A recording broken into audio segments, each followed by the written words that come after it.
Okay, welcome to April 18th work session here. We are doing trends analysis, Miami, Florida development with Pink Development and Construction. We just rebranded our fund to Horizontal Land Partners, and we're doing ground up construction management as well. And single family infills, single family rules the world in terms of development, land entitlements, everything. We just put together big development. But today um, we're going to go into lots, and design district is where we're going to be headed. But land for sale. I had a guy reach out to me and say, "Hey, my budget's up to $900,000 for a land. He's in the Silicon Valley, 650 area code. I know them all. Capital markets." And the rich people and the rich capital markets get to put their money wherever they want. And he decided that today he wants to call me and put his money into Miami, Florida, and new construction. Makes sense. That's called deployment. And so what he wanted was on one of these barrier islands, he was looking for land for under any of these for under $500,000. Um, he said, "What do you have off market?" And I said, raw land actually isn't that tough. It's just more about site selection, analytics, SARB market analysis, overlaying land versus new construction trends. So, one of the things I said was, what price point do you want to exit at? And land and exit pricing are pretty standardized across the industry. That's one of the big consistencies. So, knowing what I know, I've already done this a million times, but I always like to bring it up and show people live. And he was saying, you know what, maybe like up to 5 million. Let's go up to 10 because we just want to see. Or we'll put it more as a minimum. So we want to exit above probably 4 million bucks. And you see how that stays along the coast, right? It gets rid of pretty much all the ugly stuff. We also want single family like this. This is single family attached. It's not a townhomes. This is a premium product, as you can tell. And we also want new construction.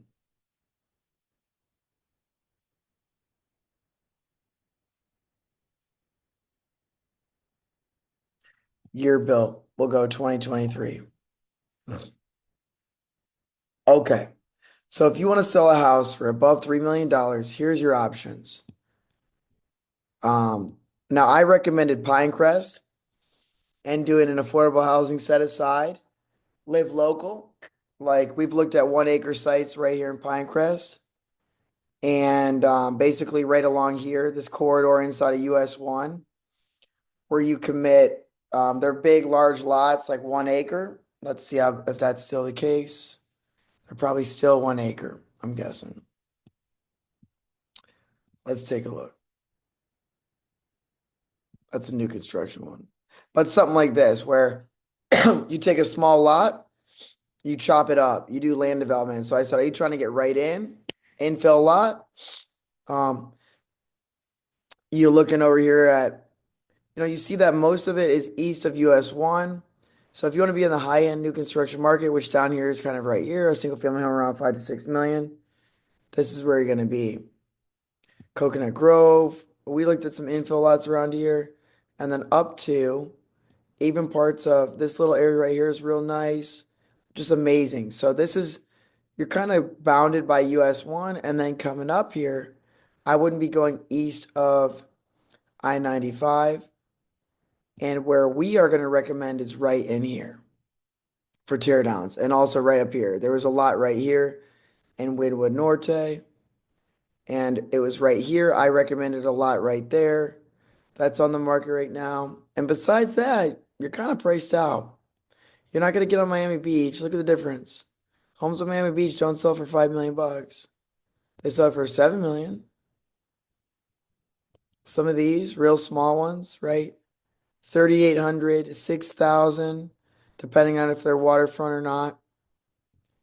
And you see some up here. You see some up here. So he's not wrong. Hey, look, but these are not going to make it. So when we look at this stuff, this is another nice area. It's pretty much by the water. Okay, in Miami-Dade County, you're going to be pretty much east of 95, 100%. And down here, this is really pushing it. Going over here, I would say, but this might be tear downs and other things. You see how it comes around there, but you don't really see much around the university. So it's more like, why would someone buy this one right here? This is probably Pinecrest. Let's look here. South Miami.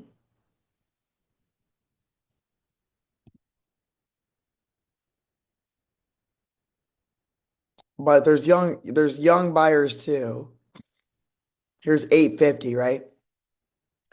$800,000 and they listed it for 4.5. That's exactly what we said. Under a million for an infill lot, an exit, and these numbers make sense. 810 on 4.5 million. Typically want to be under 20%. 18% is the gold standard. Even where I'm back in Ohio, you see the same institutional level purchasing capacity. So I could run a custom home division at any single new construction builder down here. Easy. We build let's see here, Google Docs. We build in Columbus, Ohio, and I'll show you even back where I'm from. This is one of the newest areas that we're looking at. It's called Bell Fountain. This is transaction activity. It's within an hour of an MSA. We compared it to a secondary submarket. These are the four builders that are there. D.R. Horton is the biggest one you might know. Clayton, Monticello, Miranda. They're buying 61, 80, 57, 68. Here's what the land's going for. So you see it's between 15 and 18% typically, and that's post-infrastructure lots. So infill lots are post-infrastructure, obviously, because they were either never built on or they were a tear down. And depending on how big your lot is where you're at. But I think it's better to buy raw land, just like you saw there. So this fits right identical. It's literally right in with that. It took them 2 years to build it, which is super slow. They must be little turtles. And so this guy that called me from Silicon Valley, I said, hey, you're not gonna find land for um under, let's just go to 1 million, like we just looked at. That's a boat slip, right? You might up here. This isn't bad, right? You'd have to look to see if you're getting them. I would say that's probably not. Let's look. 136. That might be an interesting one to look at. Oh, there's a place called Italian Village here too, just like where I'm from. Okay, 136th. Let's see if people are taking the risks. No, it's a hard pass. See, nothing. So we want to see stuff like this. That is really close, but you're not going to see it. Maybe someday, but not now. So we overlay land comps, land stats against where new construction is already selling. Like you see, it's really not there. And if you don't, if you don't know everything, this is exactly where we recommend it. So you want to look at in Wynwood. Here's an infill lot for 950. It's probably a tear down. It's very small as well. And so you typically want at least 5,000, I would say. That's pushing it. I recommended this one. And this allows you to go 12 stories on it. I said you should really do, if you want to stick to residential, you could do 3 townhomes with front load 1-car garages or a 5-car garage on the bottom with 3 stacked above it. or even five units, right? But anytime you get over three, you want to build it as a multifamily property that's exempt from, you want fast track by right permitting. If there's anything I've learned from my 2 years of entitlements, it's you do not want to face city council. And if you do, you better be ready. So, but to be honest with you, I have a couple friends that live right in here in the design district, and this is some of the most expensive real estate on the market. Some of these already have approved plans like this. But we're going to look at transfer records to back this up because there's no comps. And this is more gut check, right? Because I've been down here, right here in the design district. And that's 39th, 40th, 41st, 42nd, all the way up. And a lot of this little quadrant right here, bounded by 944 Biscayne Boulevard, I-195, and I-95. This is gentrifying as fast as Wynwood Norte. And they haven't extended the overlays to go above it. You see some people already entitling land and trying to selling, right? Here's two of them. And this is, let's see here.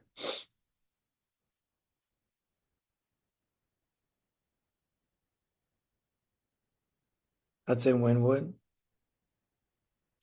And we do the same thing. We put up new construction renderings like this, which is nice. I'd say that's a little exaggerated, but, and this one looks like it's built. Let's take a look. I would never build a one-car garage. That's crazy. At this price point. And if there's anything I've learned it, we build garages in 200. One-car garage is crazy. That's why this is probably sitting. People want garages, 4 bed, 1,200 of terraces, and a one-car garage. I would have a three-car garage at this price point with 3 off-street parking spaces. Okay, people aren't going to spend $4 million for one garage spot. They don't even spend $400,000 where I'm from. So we're going to go to Miami-Dade County here. We're going to look up transfer records. This is public records. If you buy real estate and you don't get a tax abatement, and you bought a house for $4 million from a builder down here because you thought it was a good deal, your taxes are going to go crazy. So we're going to look for real estate transfers. Miami-Dade County property transfers.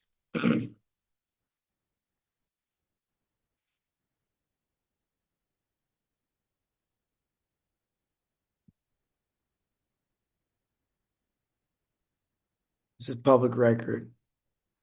Change of name, change of address, public records request.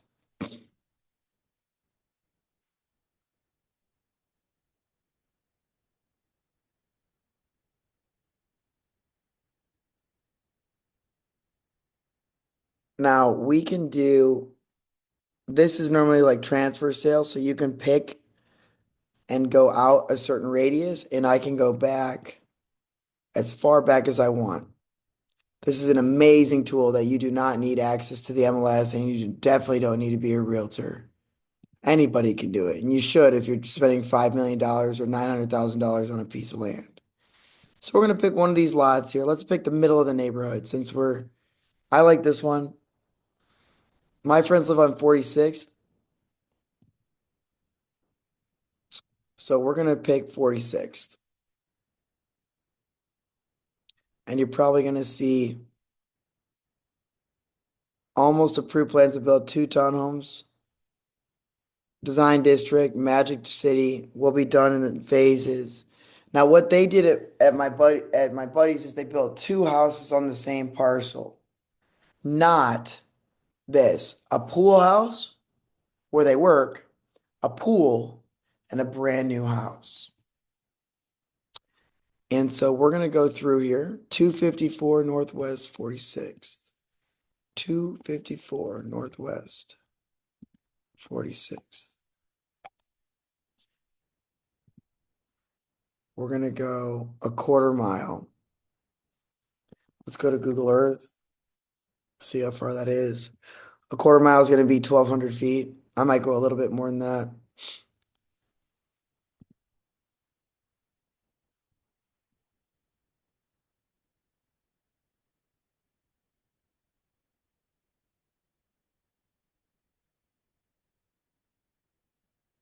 All right, so we want to see how far we want to go out.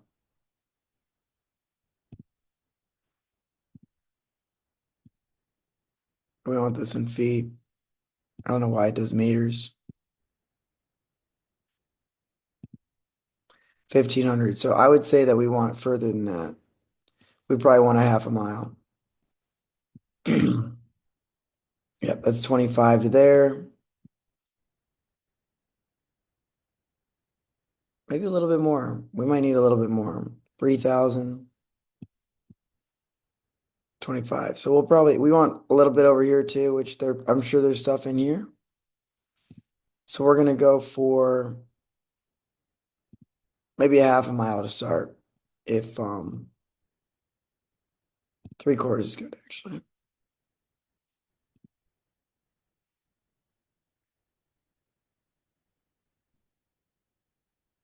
And we're doing sale comps this year, 4 months.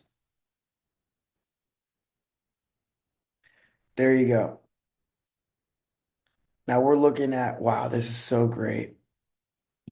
More than 1 million is green. You see how there's no greens over here? Wow, this is an amazing tool. So makes use. Let's see here.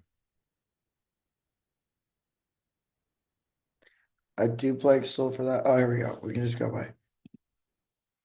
So here's the top comps. Your range of luxury builds. This is a new transitioning area.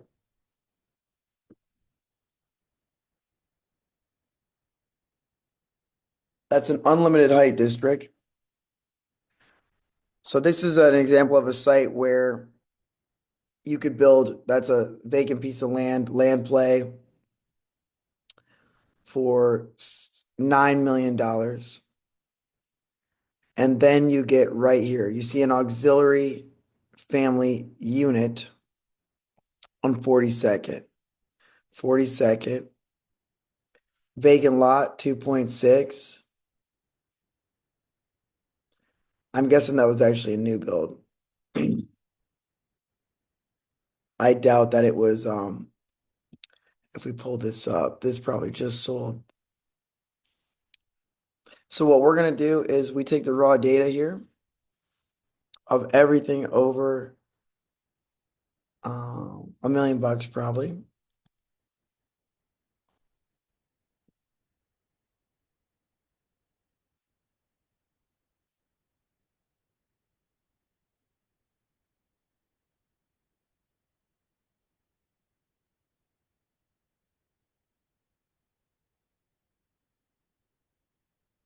And we're gonna pull 3 years of comparable sales history. This is what you do when you do new construction. We're gonna go back to 2024.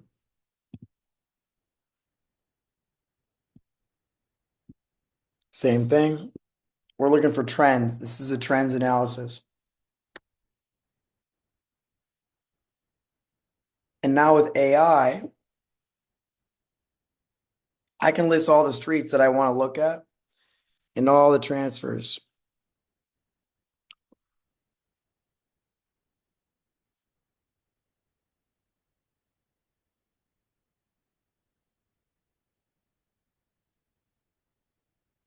So remember, we're gonna probably pull if land's going for $700,000 to $800,000.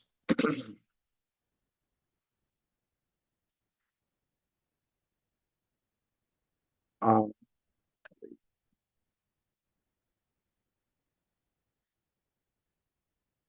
we're looking at transaction activity around there. Let's go one more. And remember, we're gonna pull this at, I don't think this has year built.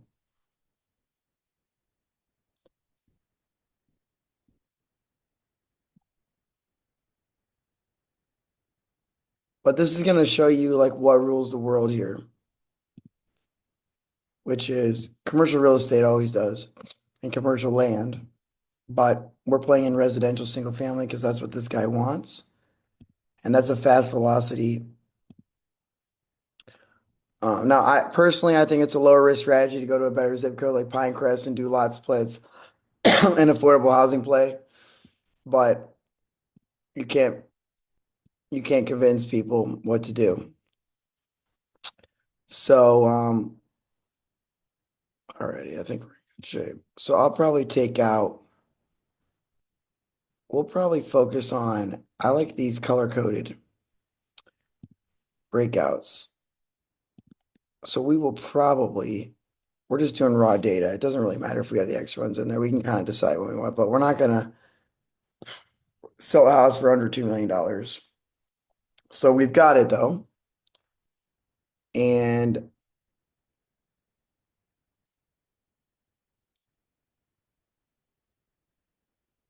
great. And then we'll go back to 2023. We'll do one more year. And that'll give us a really good transaction history and understanding the neighborhood.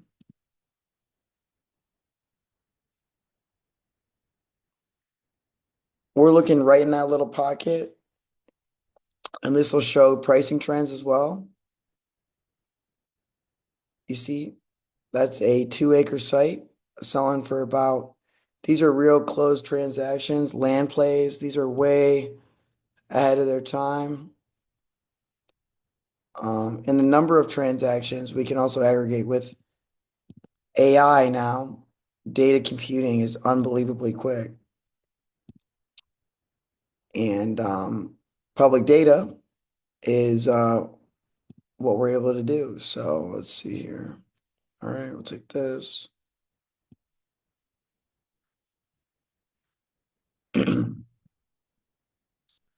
So I think most people, like I said, I've been to one of the guys that my friends, they do OnlyFans management and they rent for like probably $20,000 a month.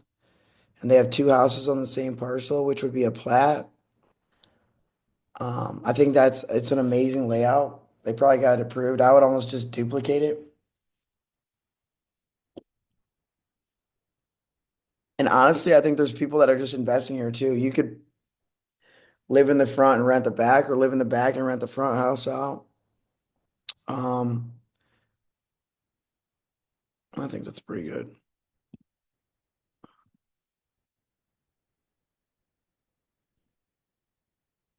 We'll do one more page. Now, that's good. Oh, no, we'll do one more. Okay, so we have a pretty good price history here of the area. Probably about, and they break it off at about 2 million, which I can too. Once I have all this, I can sort in a pivot table. Wow, $83 million. That's incredible.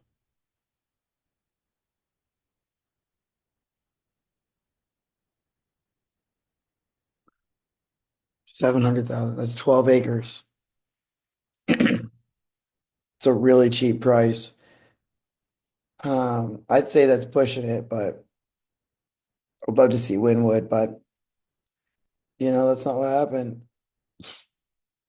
Now we are focused on,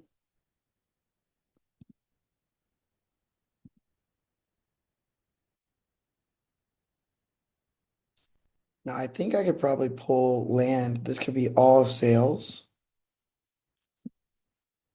This would be design district, April 2025 transaction report. All sales, and I wonder if I can do just land. We can see what we should pay for land.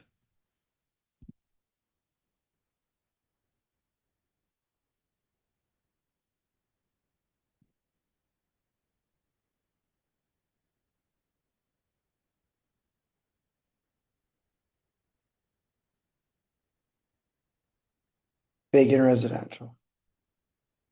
We'll start with 2025.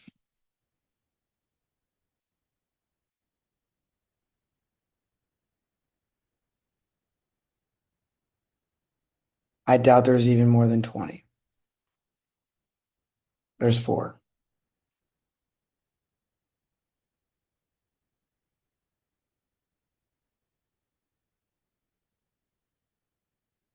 Now, a lot of the times, that's actually not a lot, I would say. And these weren't really transacted.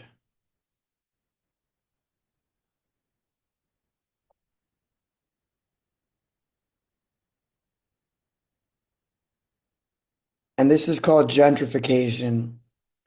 The people that live in these homes are, I've probably torn down 500,000, or no, I'm sorry, 500 houses. I was a demo contractor. I don't see any comps that I really like. Let's check 2024.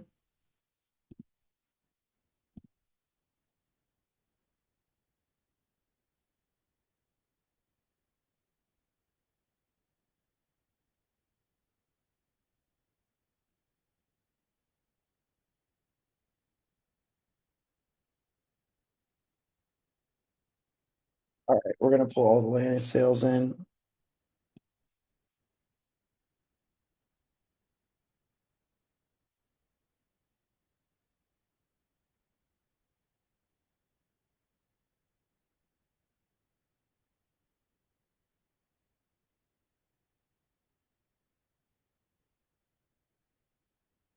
Anytime there's, this might be existing things that had to be torn down. Right, let's go to 2023.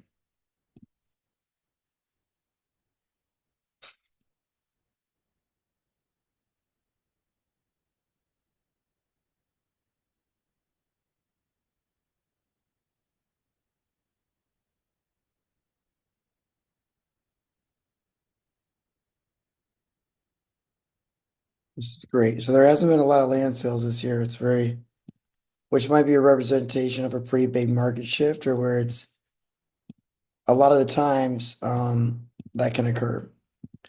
In our city, we had someone come in, buy a bunch of land. If a real estate investment trust comes in and buys a bunch or scoops them all up, that's always good for us to look at. So what we do is this is land. We're just going to dump this raw data in. And I'm going to say to ChatGPT, I'm looking for land trends in Miami-Dade County Design District area. That is an area bounded by, we'll look at Google Earth, Northeast 2nd Ave.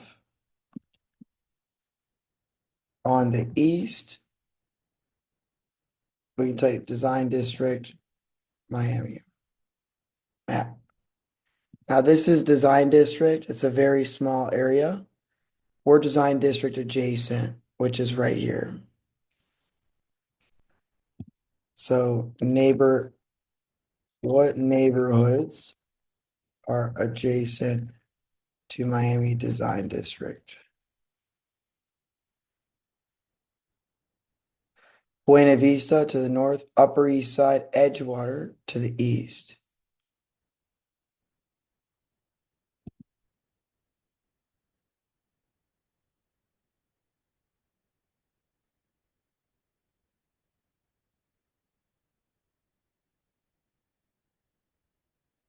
And when you study development, somebody incorporated this in, brought in a lot of, it's meant to be a large, this brings a lot of, when you bring a lot of commercial, this is what starts to change areas, these big, strong anchors by planning districts. Um, Design district area, that's what I said. Second Ave on the east. We're gonna go I-95 on the south.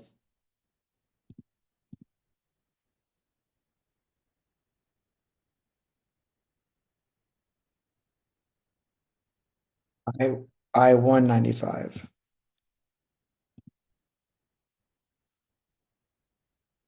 I-95 to the west. And if you give it the block faces, let's see here. We want to go up to 944.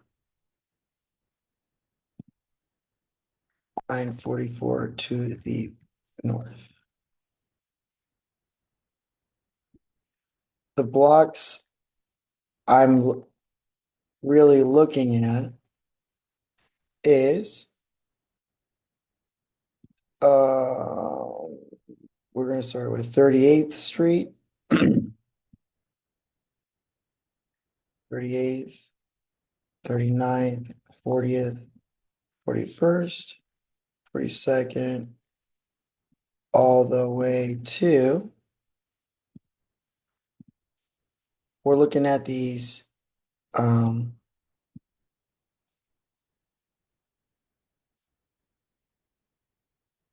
Northwest 53rd. And the adjacent streets north and south, or east and west streets. And we look at the block faces. If you go to here,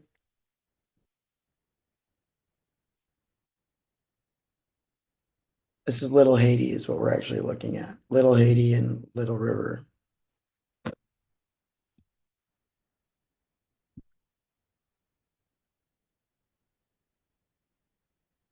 So we're really looking at Little Haiti.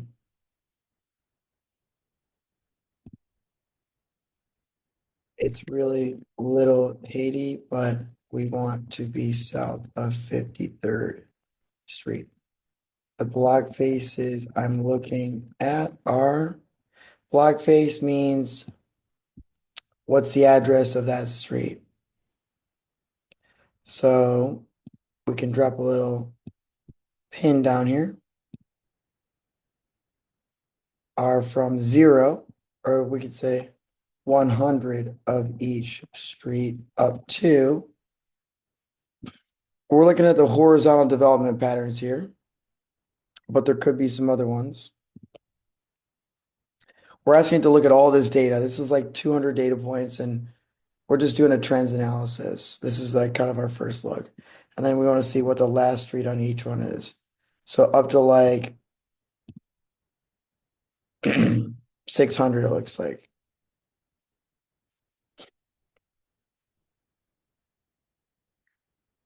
On each of those streets.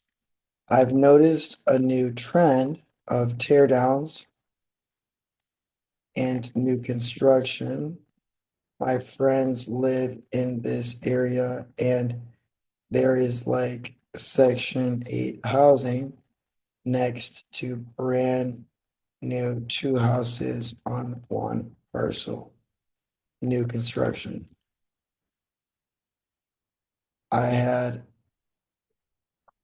We want to see if we can pay land under 1 million and build and sell over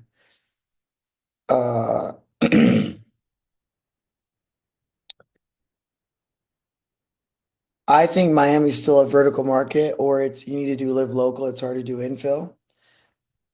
Or if you can sell over basically 2.5x land sales. So basically fixing land at a cost of 25% of new construction. It doesn't cost that much to build a single family home, so I think you could go a little bit more in your underwriting if you're doing new build, single family home luxury, because you can make $1 million.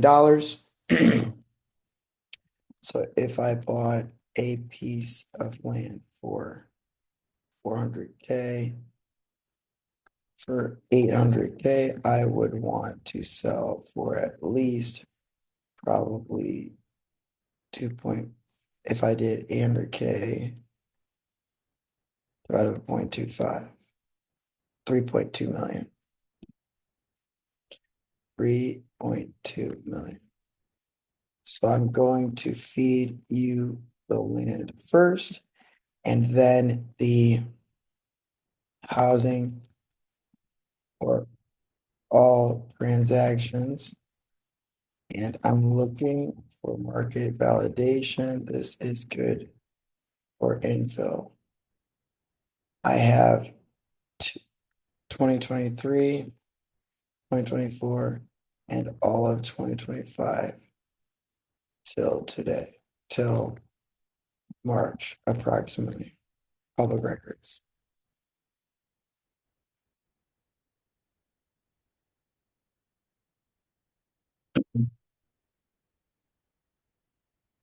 We're gonna start with the land.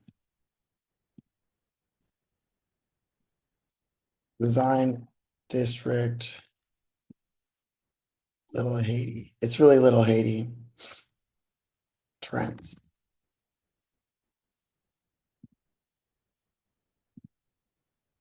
I did a 3/4 mile radius search around a property on 46th Street, and there may be some overlapping,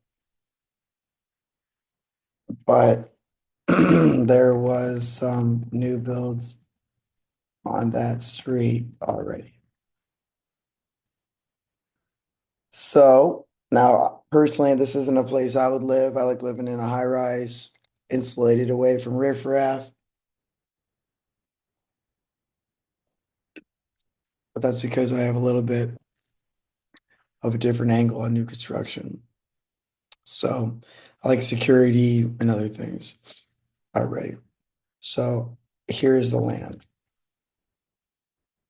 Can you tell me if you see real market comps between probably 200K and 1 million to validate land?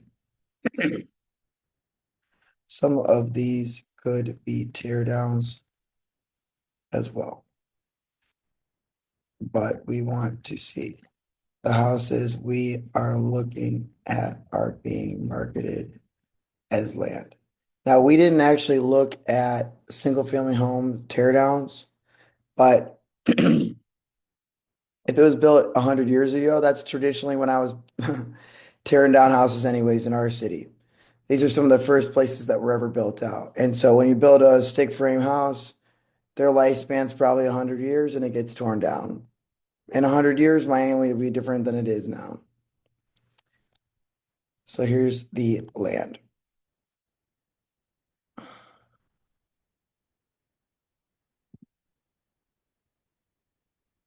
Maybe create any trends you see in this area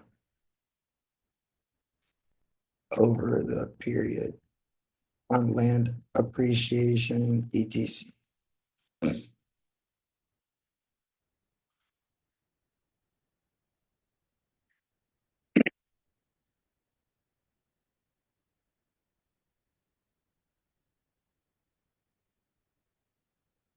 We're looking for anything that validates it. It might pick up 3 to 4 and it can analyze this data and run numbers on it super quick.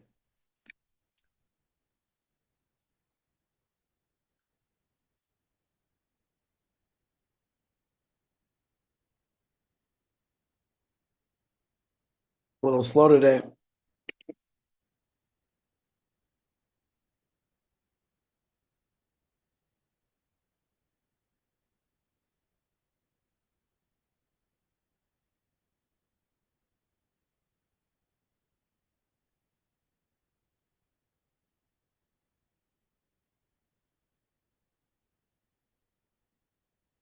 We're looking for non-multi-parcel. We're not looking for super sophisticated.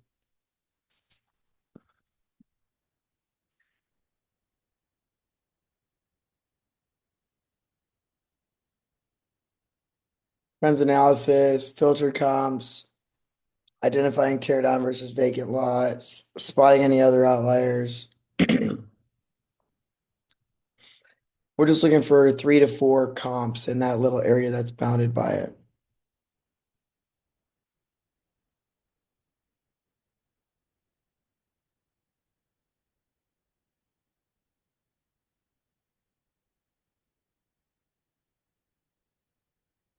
Many of the qualifying sales are vacant residential with single fam and single unit zoning, which fits your intended build model of 2 units per lot. Skewed median sale, average land per square foot, 70. Um, I'm looking for in particular the lots you can find that validated, if there are any. Single parcel. I'll feed new data in a second.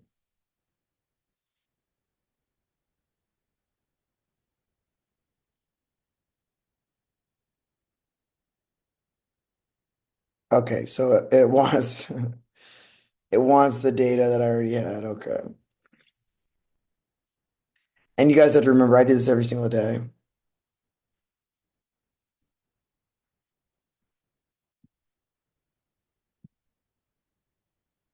You should look and cross reference any exits during that time. It might be tougher.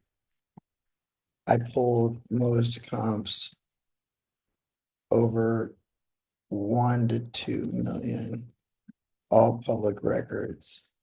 Most single family aren't super sophisticated. Here is the data.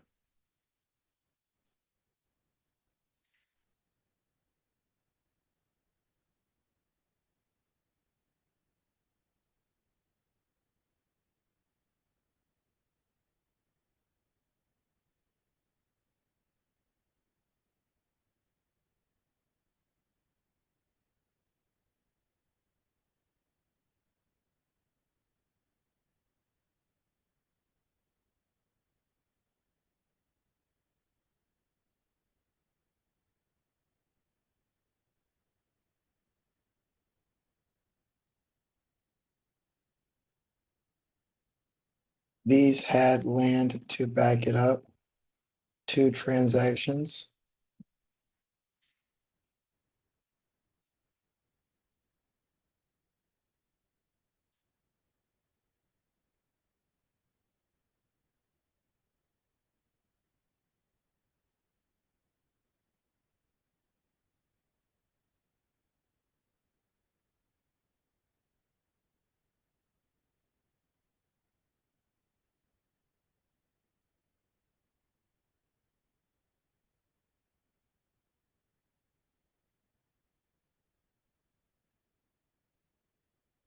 Okay.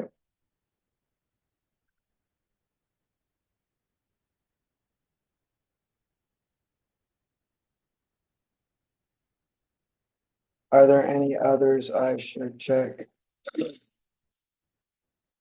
New construction, looking comps over 2 million. So I'm saying, which ones do you want me to look at? I'm looking for double transfers, which is pretty common.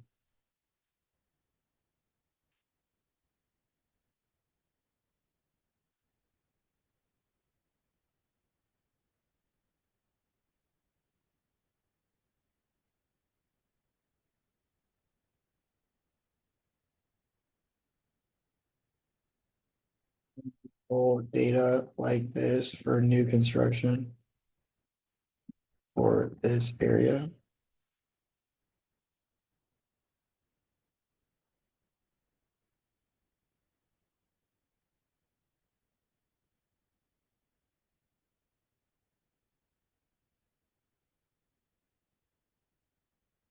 Okay, definitely not.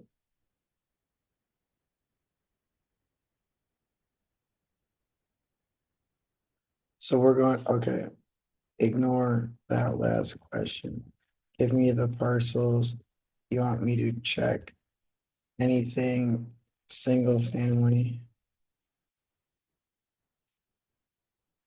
and I'll take a look.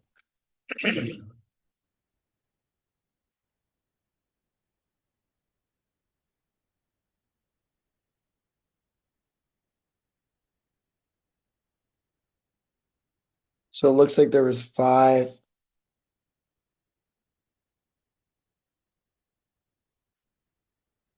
ones for 9999. I meant, show me all the ones you want me to check. There were about four.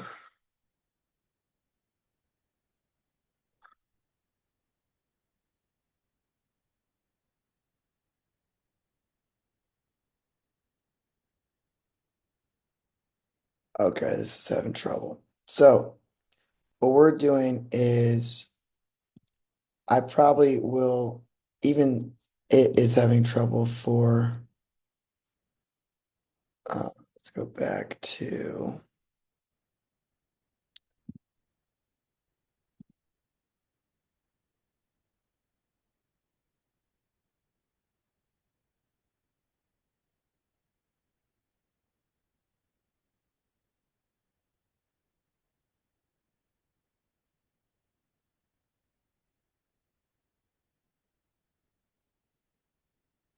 you see it's all commercial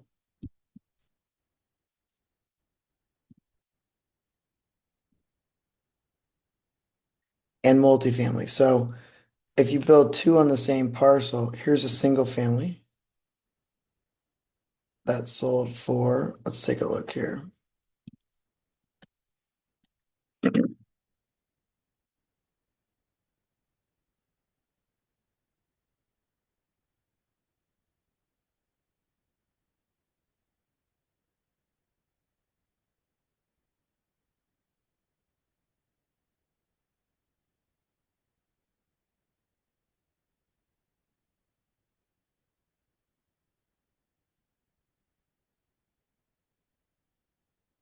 So one of them, let's go here, 34 Northwest 40th.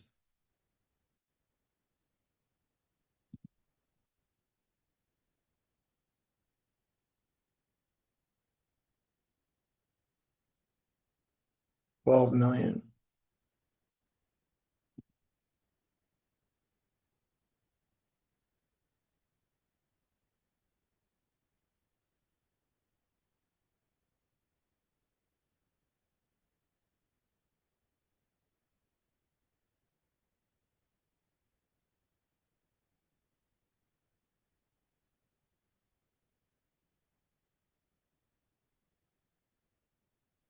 My guess is they might have turned this into a retail center and rezoned it. That's what's possible. That seems a little fishy for a single family home. 34 Northwest 40th. When did that sell?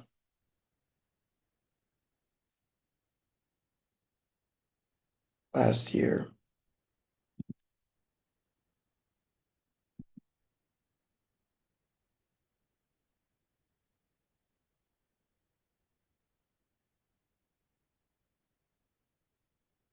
That would be pretty crazy if someone actually paid that.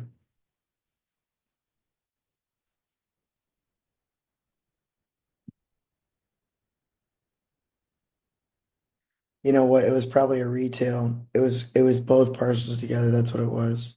It's probably a parking lot. You see how these together right here. So this shows you that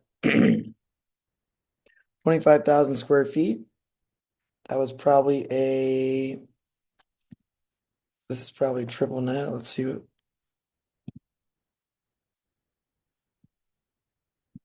so it's probably this and a small lot next door. Now, sometimes you can talk to them and say, hey, what are you doing with that land? That's why real estate's local. Let's keep looking here.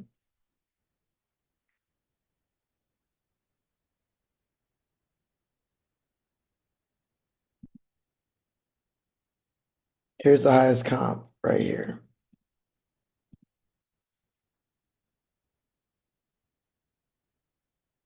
And this is what I was talking about. This is like right in where we were looking at.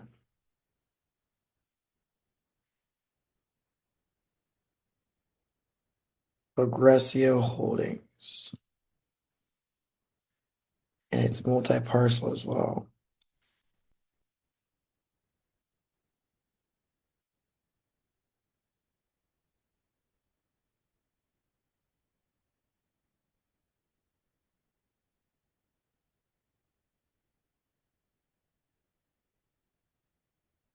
Let's check.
Hmm.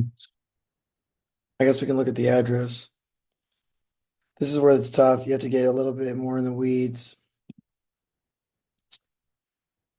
What's here? T3L, single family, front, 50 units.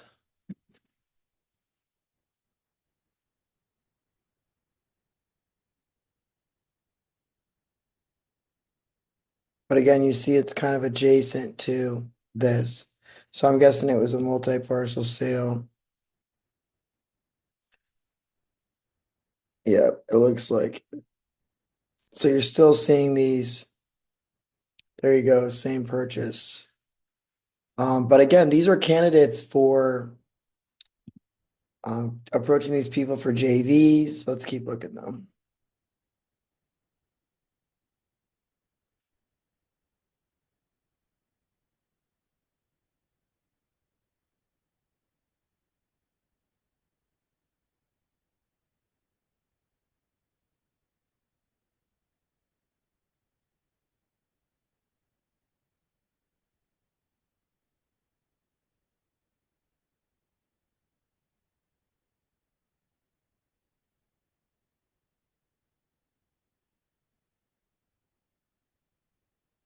Oh yeah, there you go. See, same thing, 3.6 million.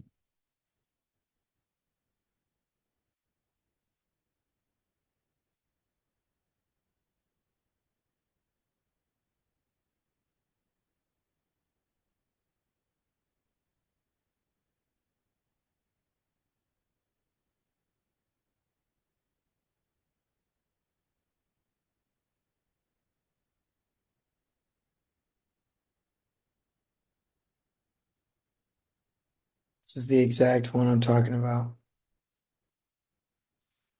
which is how much check transfers.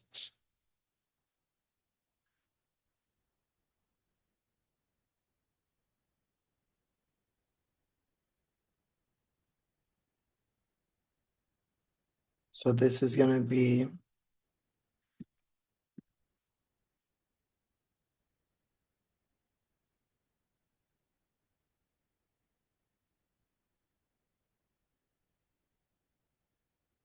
this is exactly what I was talking about. A single family in the front, a secondary house, and a pool.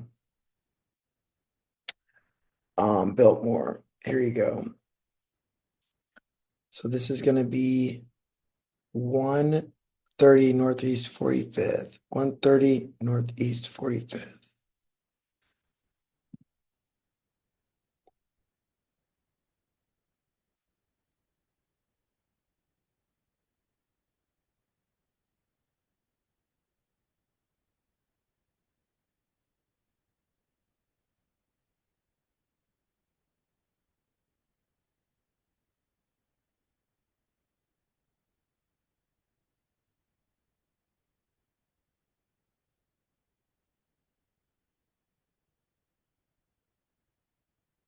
I want to run a model if we built at 300 a foot and you have the size of this.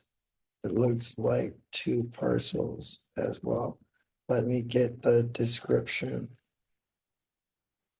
And you can see if project return was greater than 25%.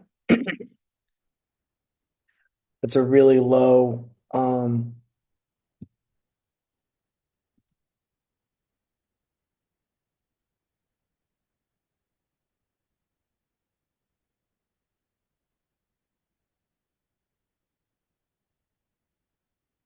it's amazing.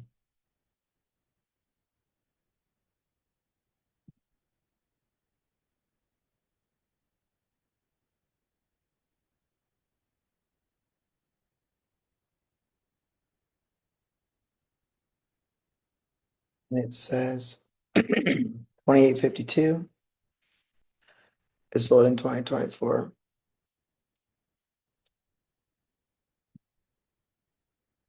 And we can see how fast it sold.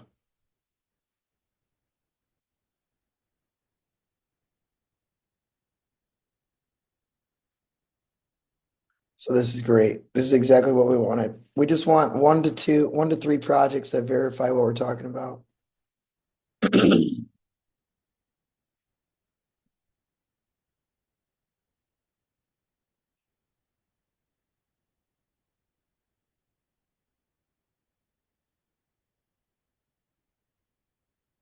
There is a cottage in the back, and I think the difference from 2024 to now and public records synced up can tell us. They also have a pool, budget 100K for the pool, and hardscape, and create a narrative for this comparable time frame, profit, IRR, levered if they put 20% down on the project. Here we go.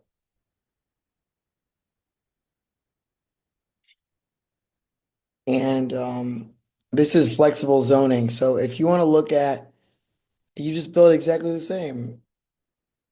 Full development based on actual. Build cost at 300 a foot. Sale price, unlevered return on cost. Did that account for the difference in the cottage back house detached? That was the difference between 2,800 approx and the 3,600 or so.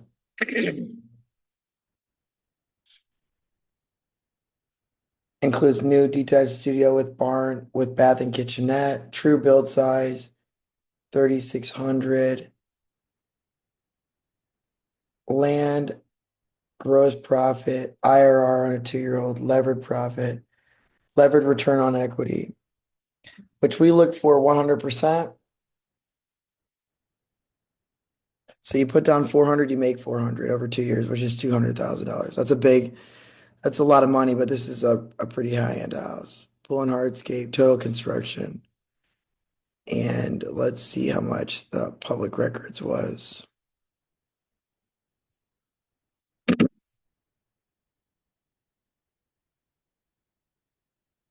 Multiple C building info. This is where you're going to really be able to fill it in.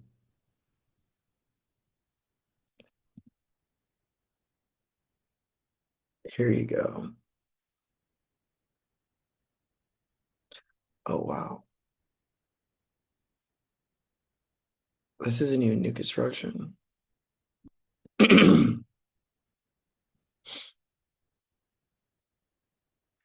So check the building info out. This was built actually a long time ago, and they built a secondary home. But this is still a good, here is the public info. with ages and actual heated square feet.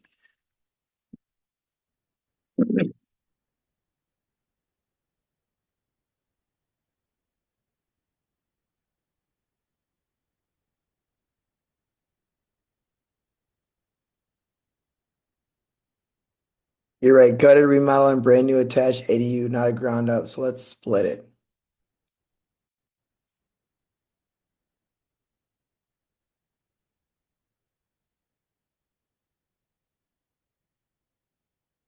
I dropped the remodel to 180 a foot. That's still a ton of money. But we'll just say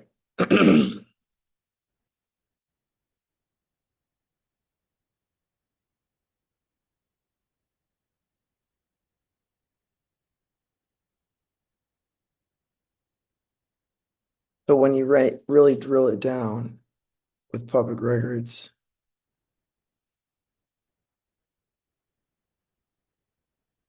there you go. Much better.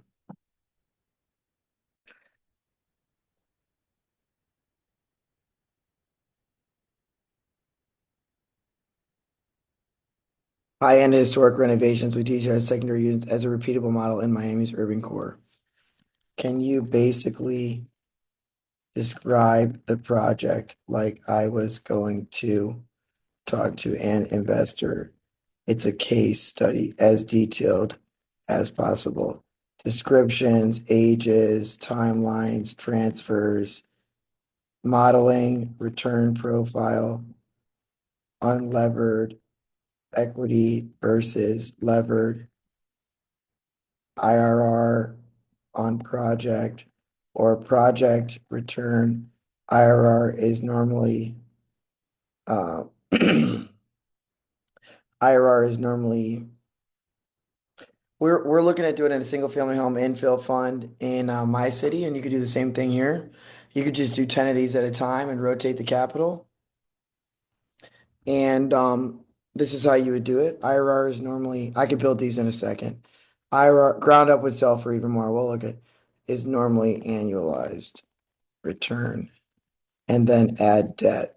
So an equity return profile and debt and put in the description and ages and total square feet. There you go.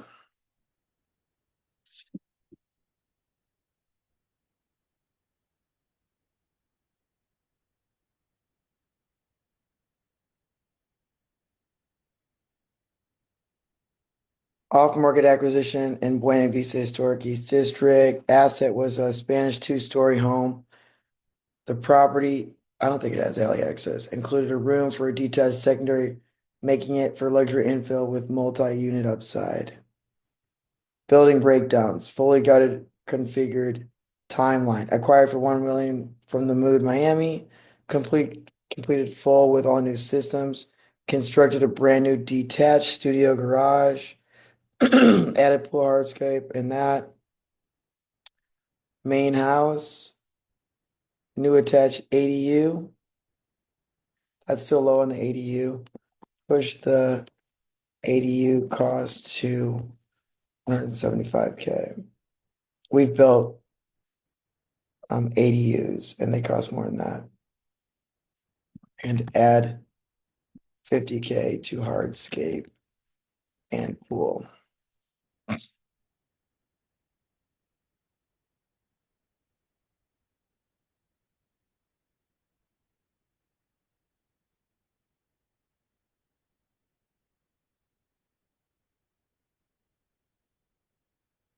You also have to add in a loss of equity of 8%.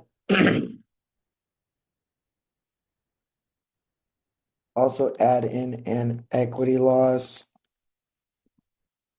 of 8% at resale.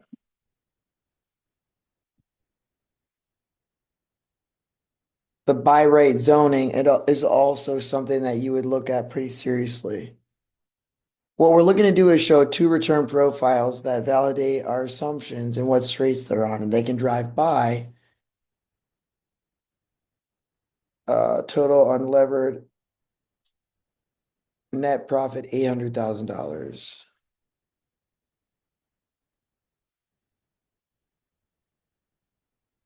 Show me the entire one again and highlight the by right zoning in this area, which is the advantage of speed.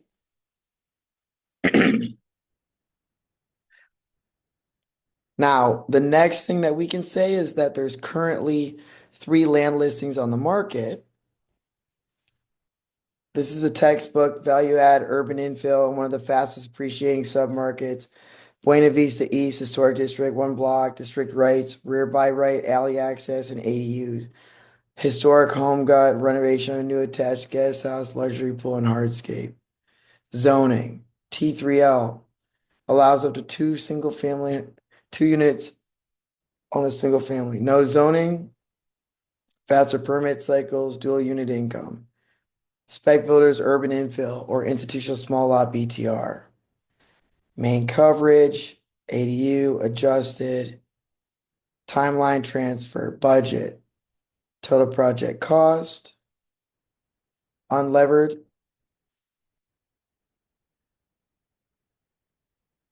equity, debt financing, total levered, IRRs, buy rate zoning T3L, leverage model of 160%, over 20 months, dual unit appeal, pool amenities, luxury space, and 5-car gated parking. Fits perfectly.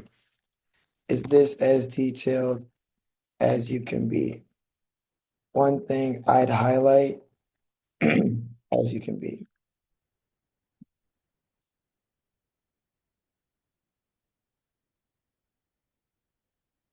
Yes, I would definitely include the description. That's much better.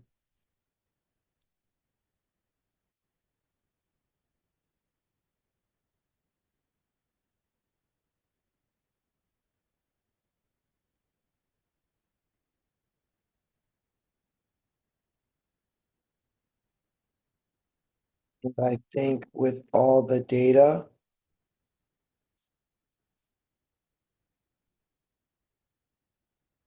let's do it.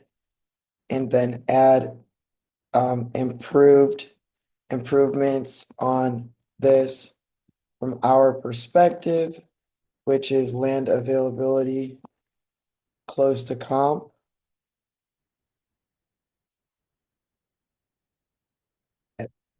At least 2 to 3 under construction on 46th Street with 1 to 2 already approved. At least 2 to 3 under construction on 46th Street with 1 to 2 already complete delivered, but not transacted. And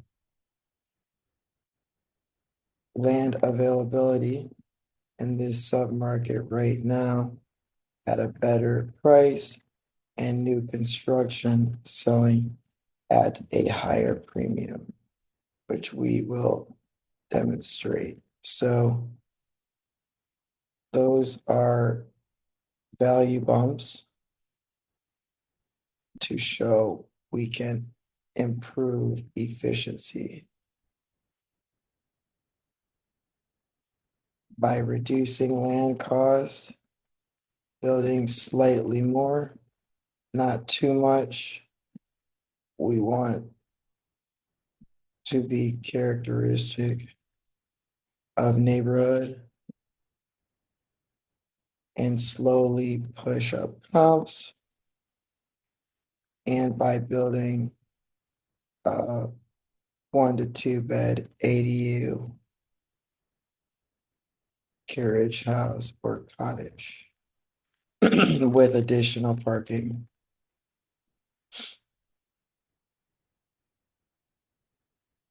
I think the alley is super important as well. As a non-landlocked parcel, it gives a strategic advantage. Now we want to look at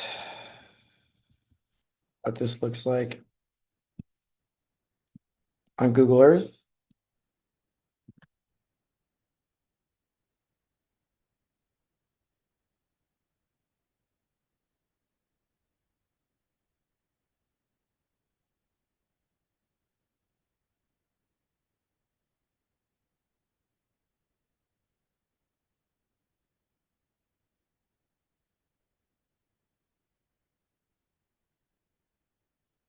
Is there an alley?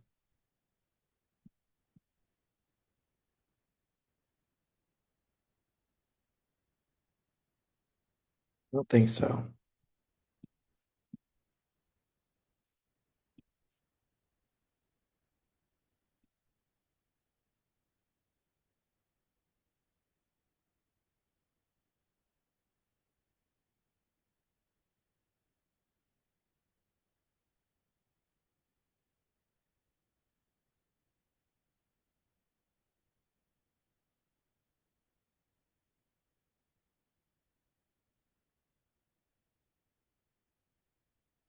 Oh, you see, so maybe 121. What was the address?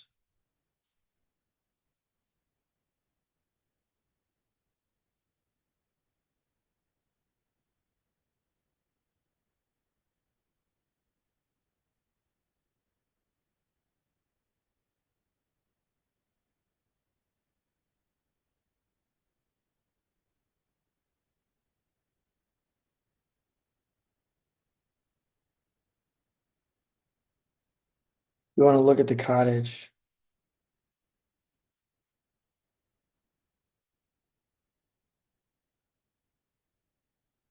It was also staged.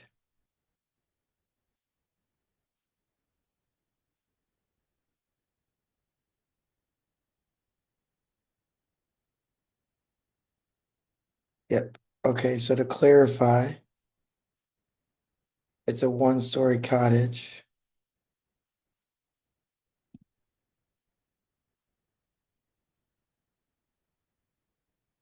To clarify, I checked Google Earth. There is no cottage you can drive through. It only has frontage on one side and is landlocked on three sides, and the ADU is one story. My friends who live on 46th, we are seeing newer ones with two-story ADUs to push square footage and rental income. But this is 100% the strategy for this submarket. Please readjust case study to reflect this.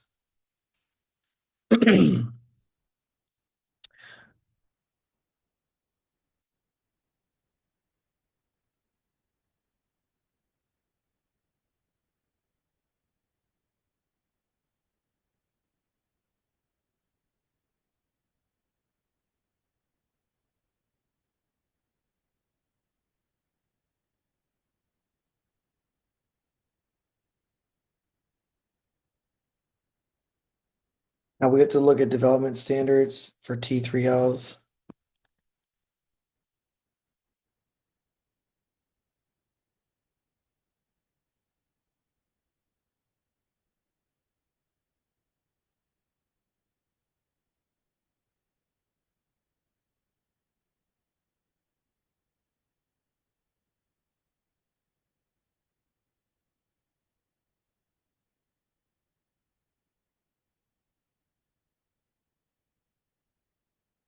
These are called ancillary they're called granny flats.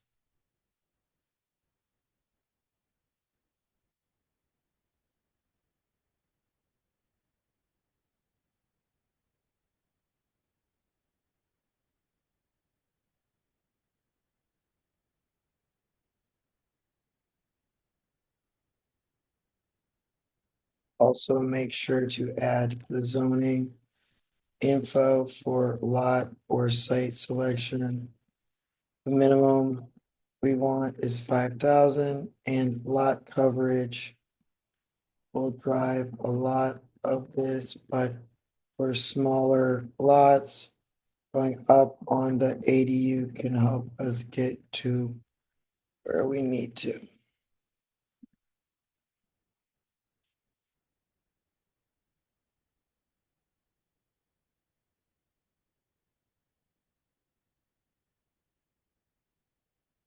And the exit premium price, IRR over dual unit builds in character sensitive historic urban core.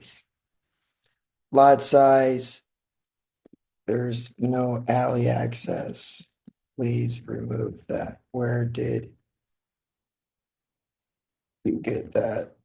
The tax card is probably wrong. I think they call this a granny flat and ADU, and it means you can access from the front. This one had a garage attached to it with an ADU, but ones I've seen, we have to check if a garage is required. I think more heated space and 2 stories with a terrace, the second floor or first floor dual terrace over the pool is good, or Cape Cod. I could improve design with concepts. We're gonna check. There's not a lot of comps, but we're looking for the improvements. And this is exactly what my friends is too, that they lease.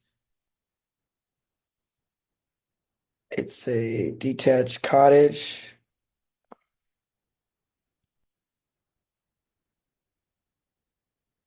Faster permitting, development standards, max 50%, 30%, at least 50%.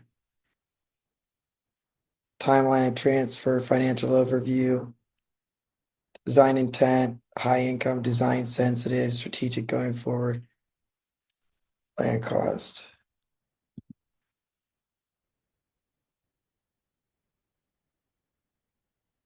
And lastly, not allow a 5,000 square foot lot with the maximum square footage and lot coverage, how much it could be with flat roofs, more modern, which sells at a premium in Miami.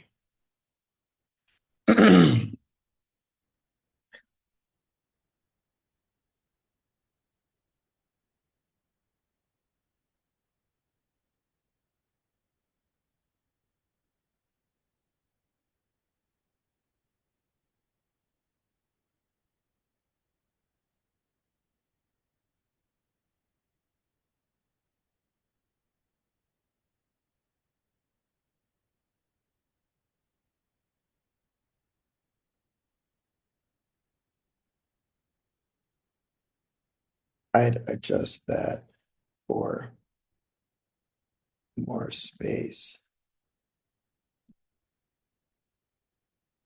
in the back. Do it as a 2-story garage, which is 2 enclosed spaces or 20 by 20 and additional space behind and all up. Oh, so you have, now if you want garages, you can drive through. You have 2 garages. It opens up to an apron. And then, so I'd say we want 600 footprint on ADU, 200 heated space, 400 above heated, 400 garage, and then show what front would have. I think that our max exit price would be capped. by development standards, and we would underwrite a minimum 1,000 per square best case, but more like 800 would be reflective.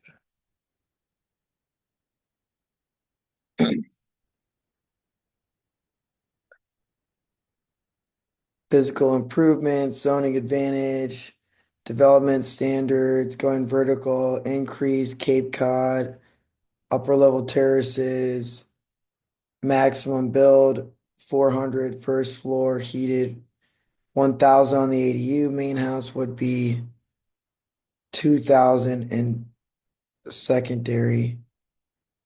Premium exit best case, 3 million to 3.8. Timeline transfers, right? I'd break this up into the case study and then our modeled out future look best case plus improvement plans.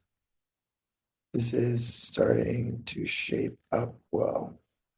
So this is an amazing model that we start to work on concepts on ADUs down here. And there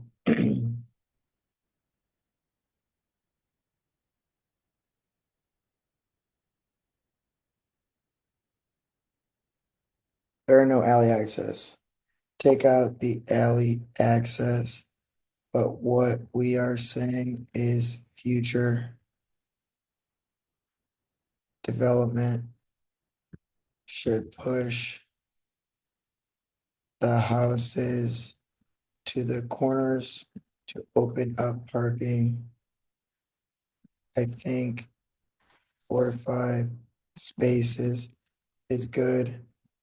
So curb cuts of at least 20 feet would give us the length of the lot, which is 100 feet. At least a few parallel and 2 parking spaces enclosed, plus another 2 to 3. No alley access around.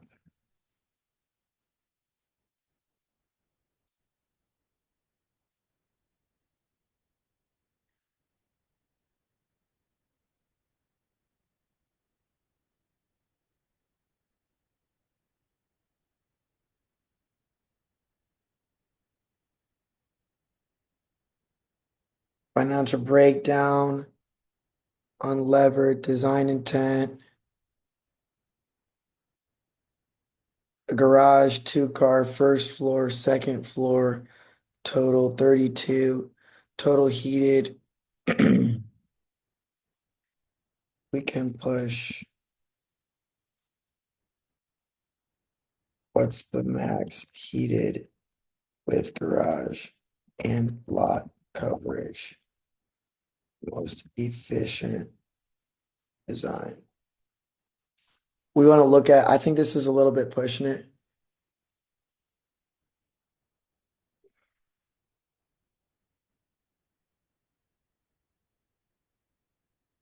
Lot area, maximum coverage, second floor max, exclusives of that, and carports.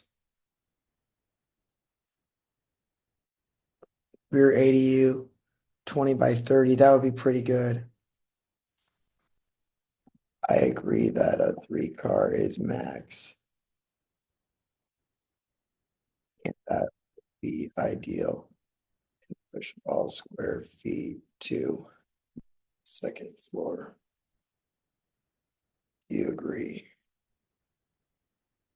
So make it 30 feet wide and 20 feet long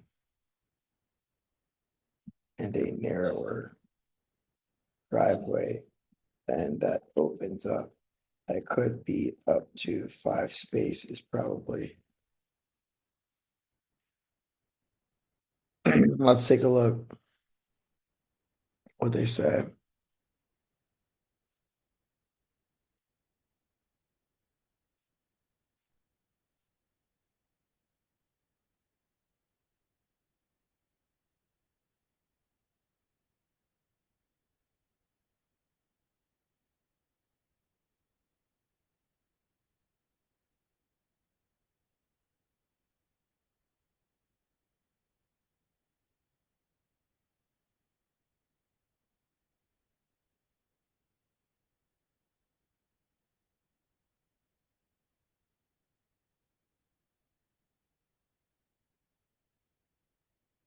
Oh no, we would need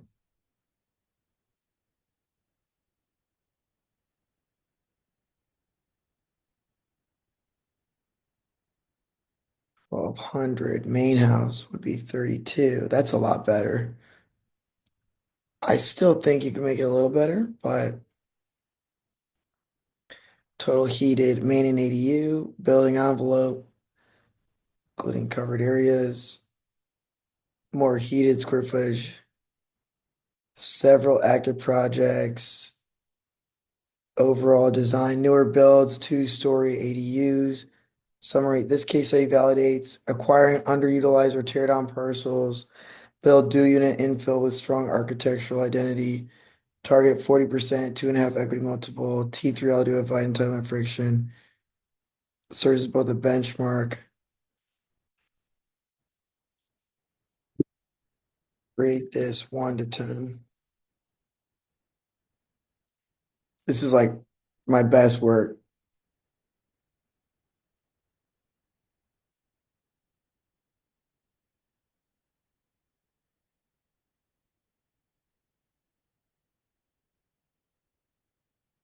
Okay, so that's good. So what we actually do, we have a we we really want to turn this into a design district case studies.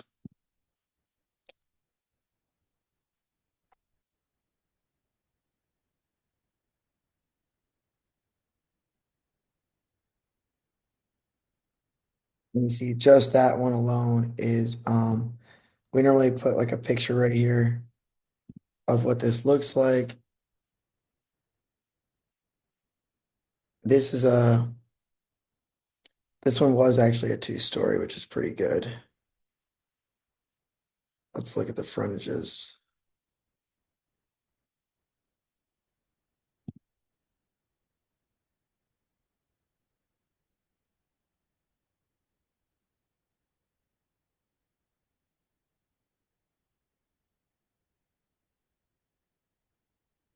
Pretty bad pictures.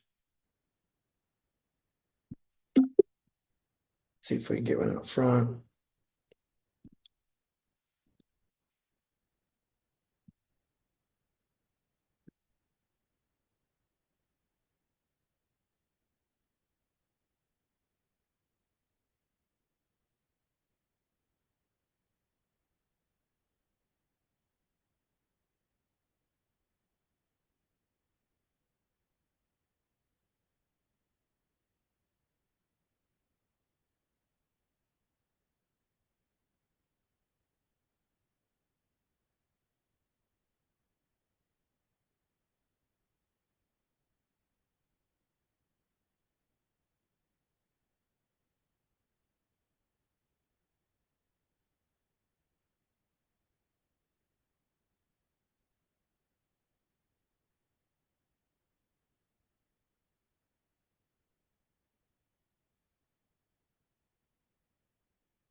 Like that. Case studies. This is Buena Vista.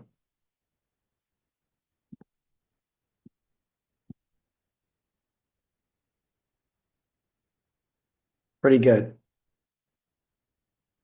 Now I can ask it to, I would say that's absolutely the premium. Let's go back to the transfers. There's multiple structures here.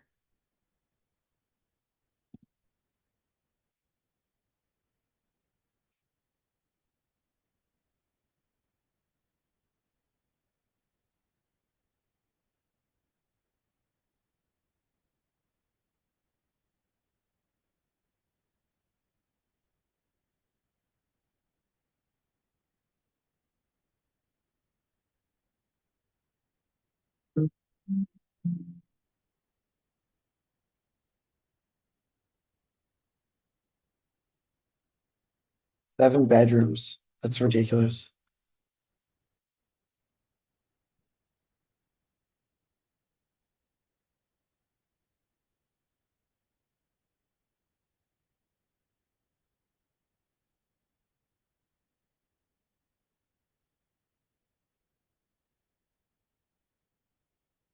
Let's take a look when this was built.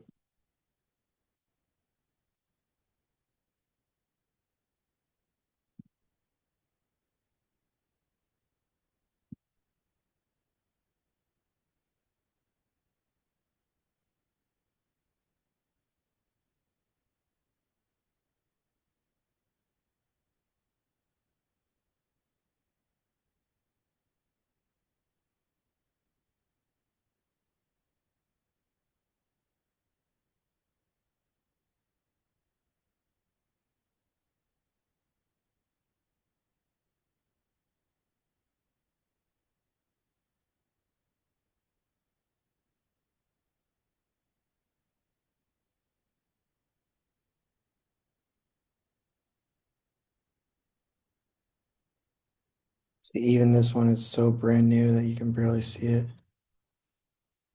Let's see. Let's take a look.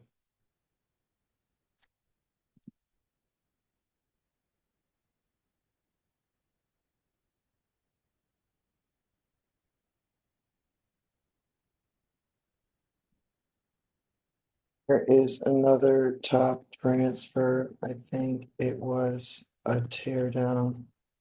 Well, can you just show me the simple profile here?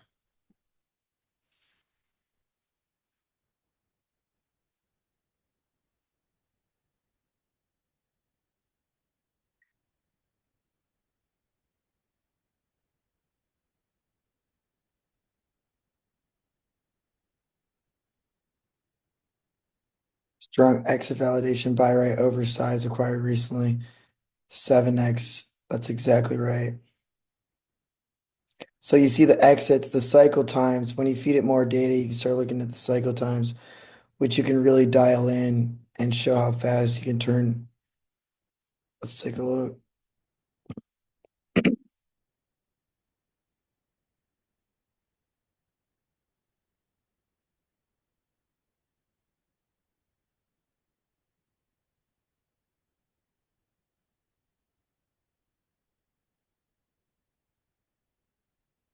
Buena Vista, that's exactly what we're talking about.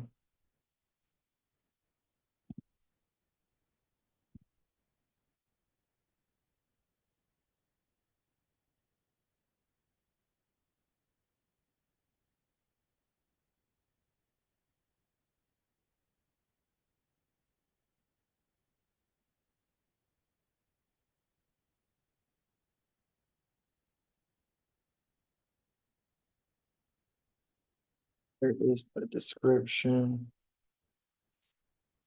which shows the property records were incorrect. I think it also shows cycle times. We have two good comps now. And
find the actual on market listing. It may have sold off market drive by.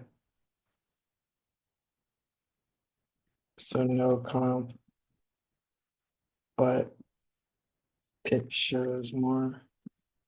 Make sure to highlight land cost as a percentage of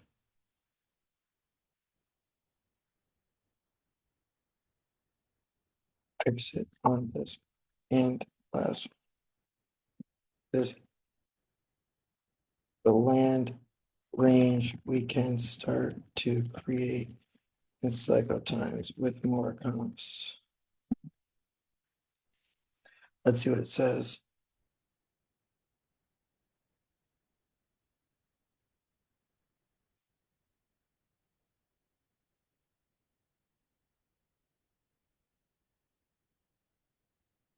Make a new profile for this one.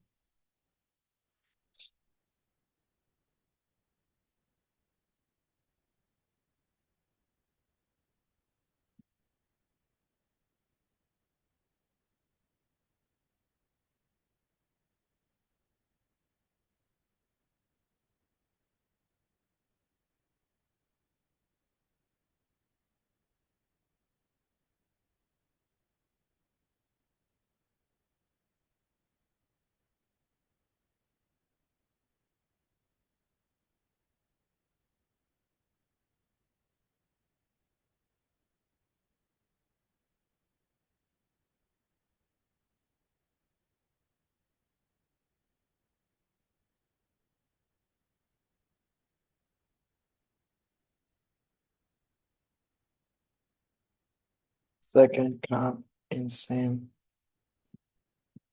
second comp in same historic neighborhood as well. This is Buena Vista, super important. And describe the boundaries and location of this one as proximity to other comps. So I would say we want to go back to this YouTube. I think that was probably the best thing.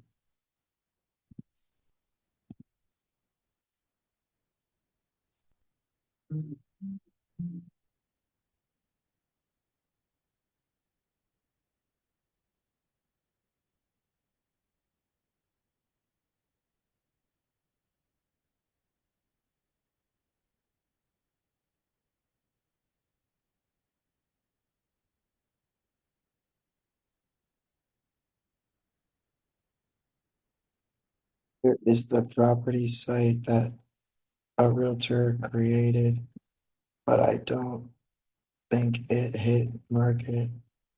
Probably double-ended the deal as a pool too. Let's bump hardscape to 200K and build cost to 375K. Break out improvements as mainly cycle time is this is way too long.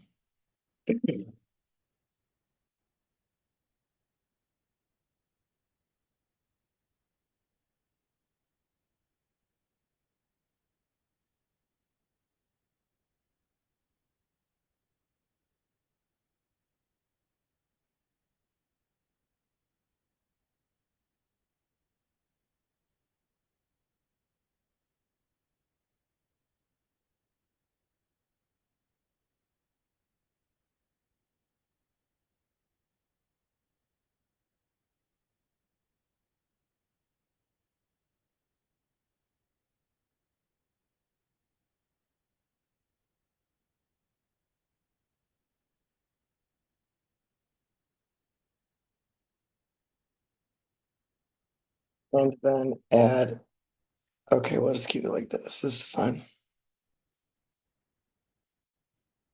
We have a secondary one here.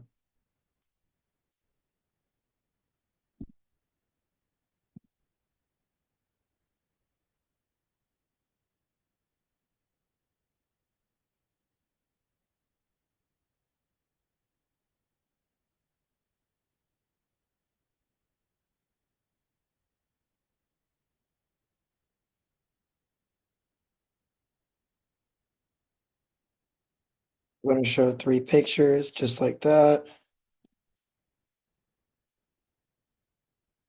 Best home in Buena Vista is the masterpiece. This guy's so corny.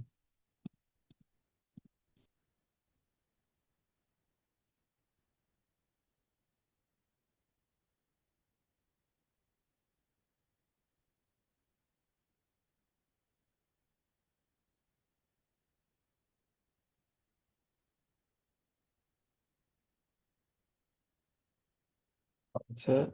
We're gonna look at the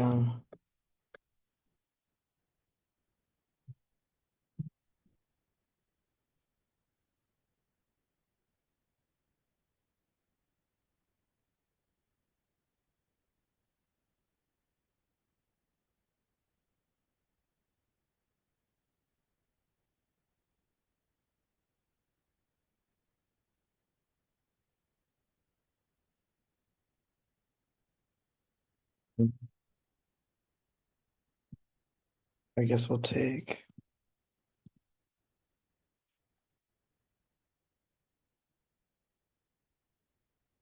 We really need to grab this ADU.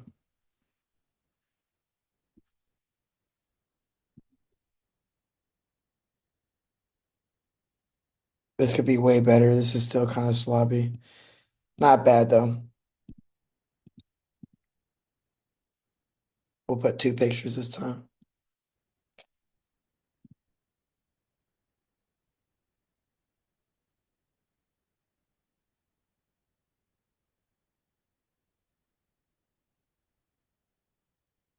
So this is what we're saying. Hey, if you want to build, here you go.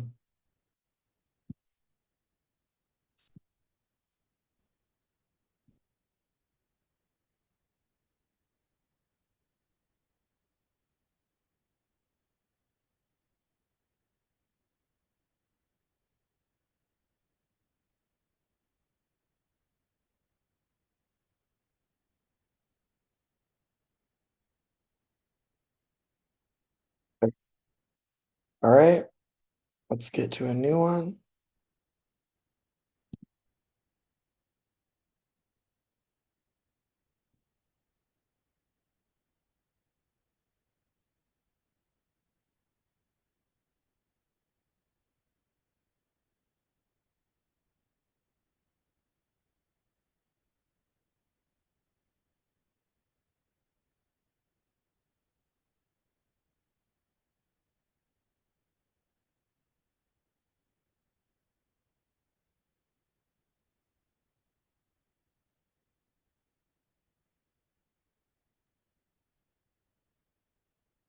Those are the top of the mortgage comps so far.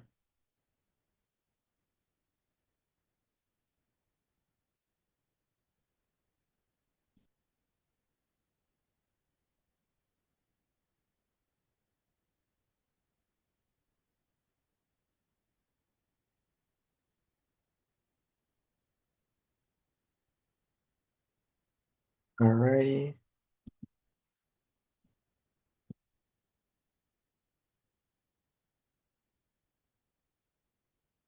Here you go. Let's pull up this one.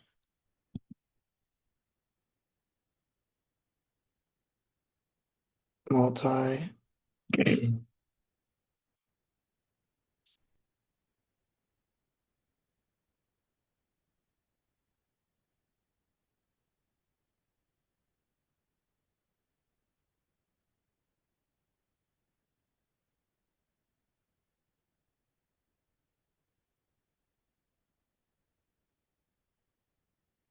There's no way that this is 2 houses on one parcel. If so, they way overpaid. And when you see this, all right, let's pull it up.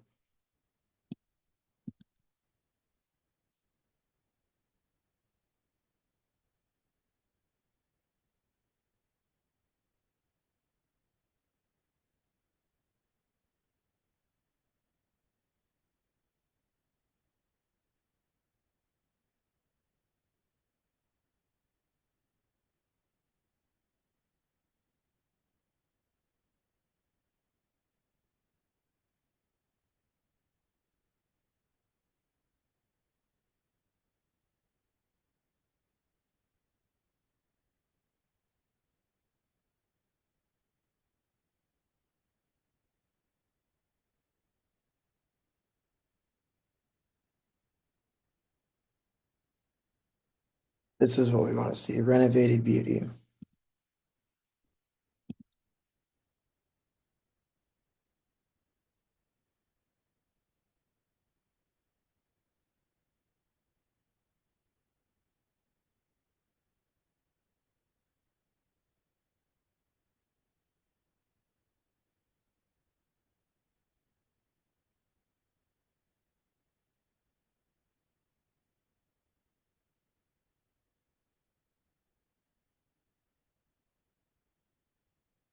This literally just closed last week.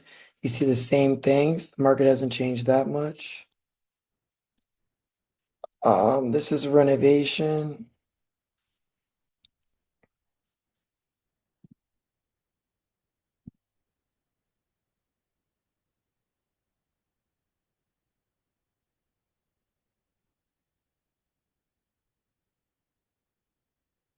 This is a new one as well.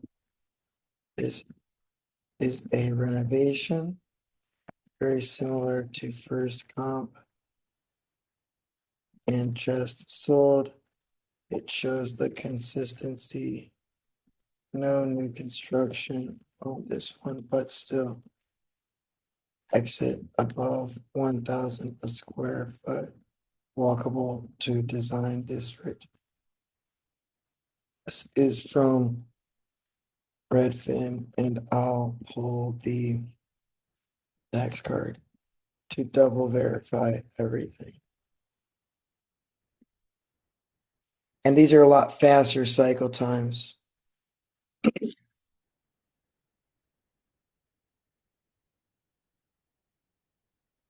Alrighty.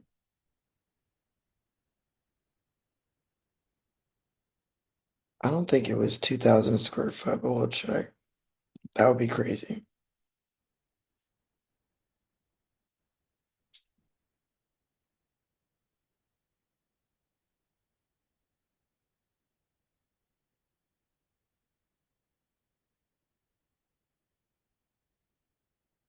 Yep, it is. So I think it also pretty crazy. So I think you are right. It shows smaller is a premium, and we may not need to go that much. This is the lower end as a secondary strategy, but I think we need minimum 1,400 in front and 500 in back. But this shows how small ones get a premium, and I'm sure they made a massive profit on this one. Talk about cycle times as an advantage. But I think this will be difficult to duplicate. We can push into the 3 millions with all new construction easy, and this same new construction always sells at a premium.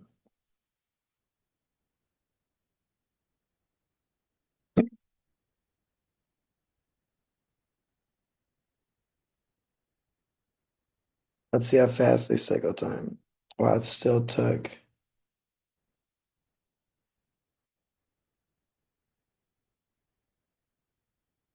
This isn't.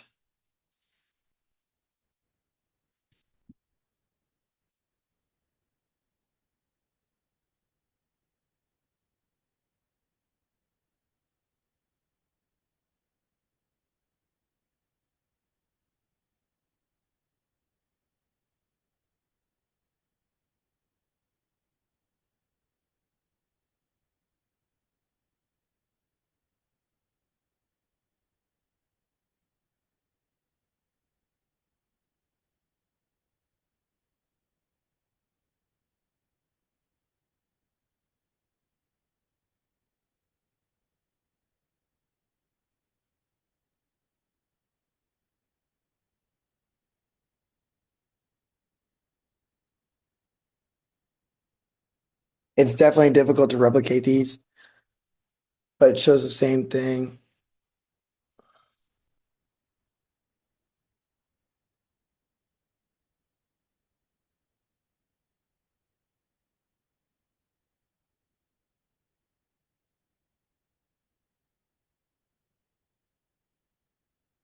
I don't think there was a hardscape. Let's look.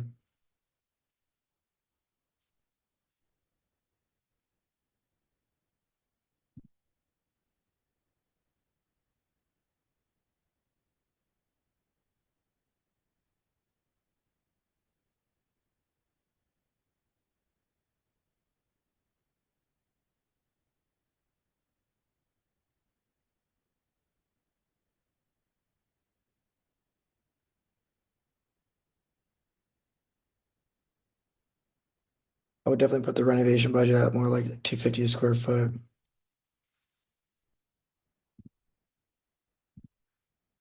I don't think there was any mention of a hardscape or pool, and I think renovation budget, you need higher, like 250 a square for smaller stuff like this.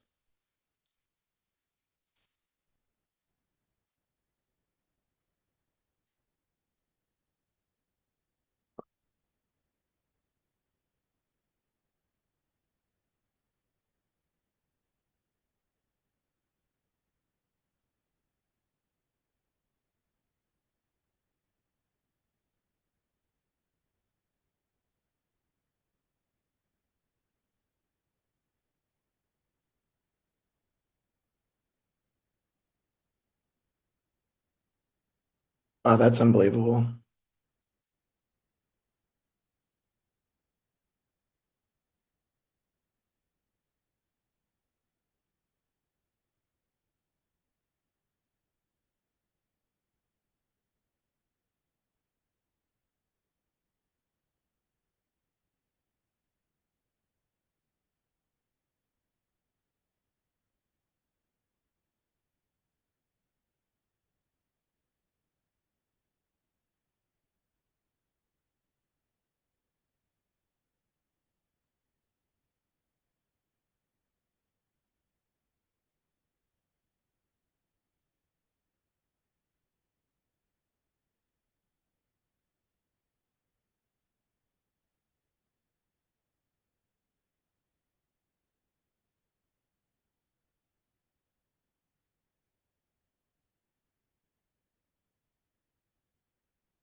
Okay, so we got the third one here.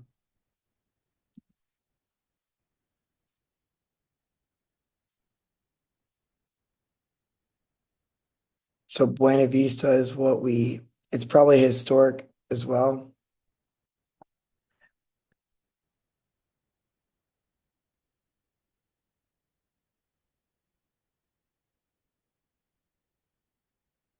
We're gonna try to grab a couple pics here.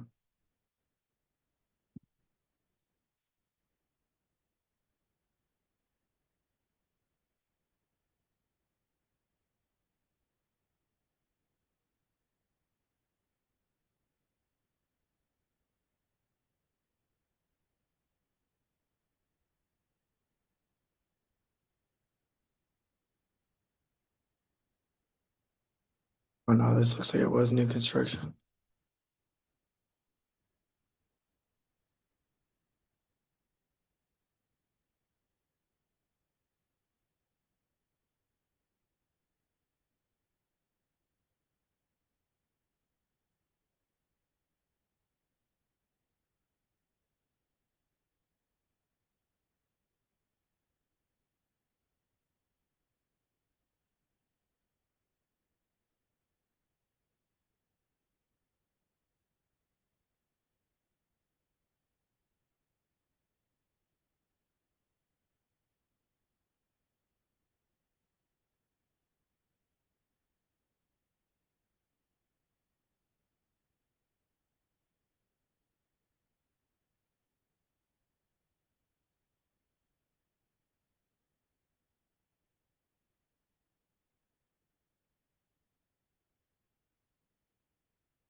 It definitely looks like a teardown, actually.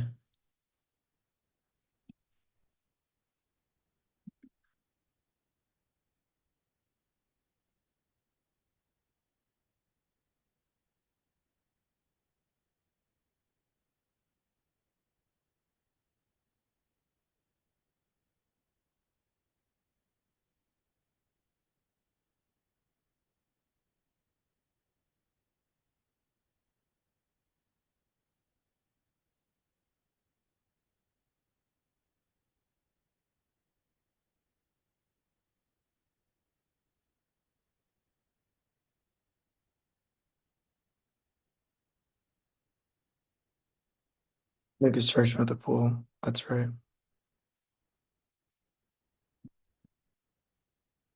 We have to look at the square footage.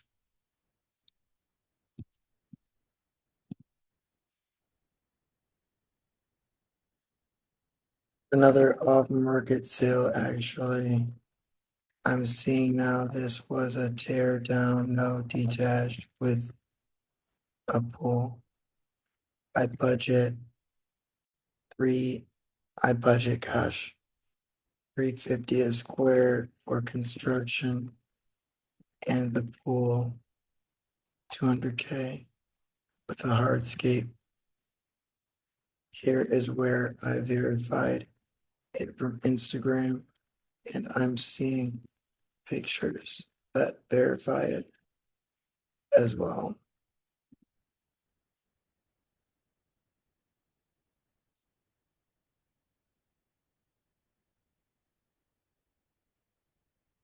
Just need to find out how many square feet it is.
This beautiful 5 bedroom, 5 bathroom home in the Miami Design District, an incredible area to get all of your high-end shopping, access to restaurants, gyms.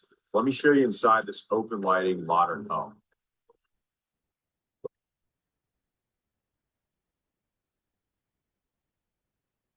With full modern finishes, stairwell, full.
Plus, kitchen with open lighting, a great area to entertain all of your friends, family, and an awesome place to work from home.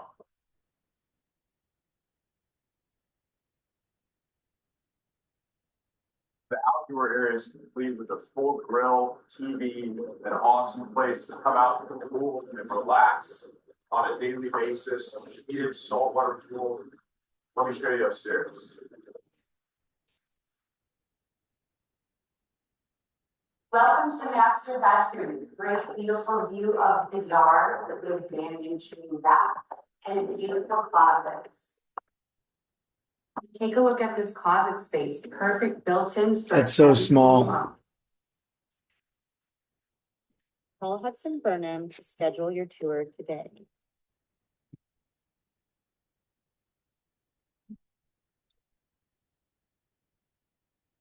Welcome to this beautiful 5-bedroom, 5-bathroom home in the Miami Design District, an incredible area.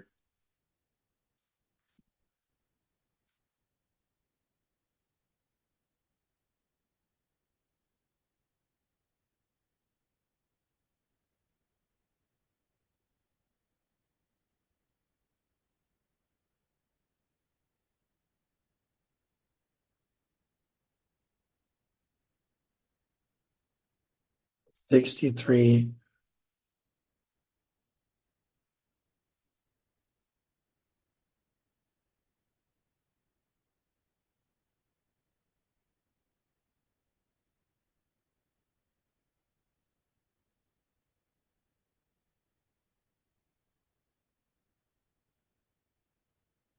All right, we'll check the transfers on this one.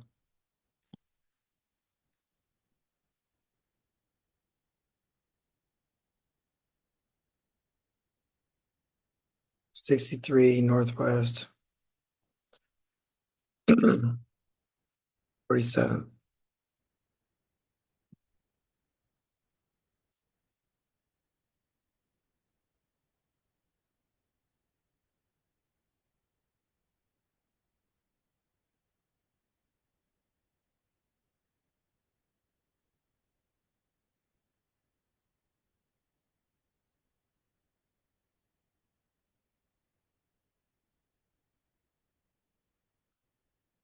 LVR, South Florida.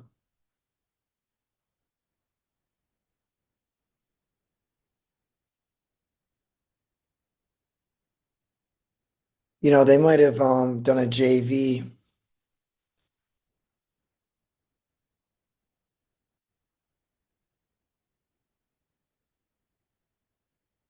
Here's an estate of 445. There you go.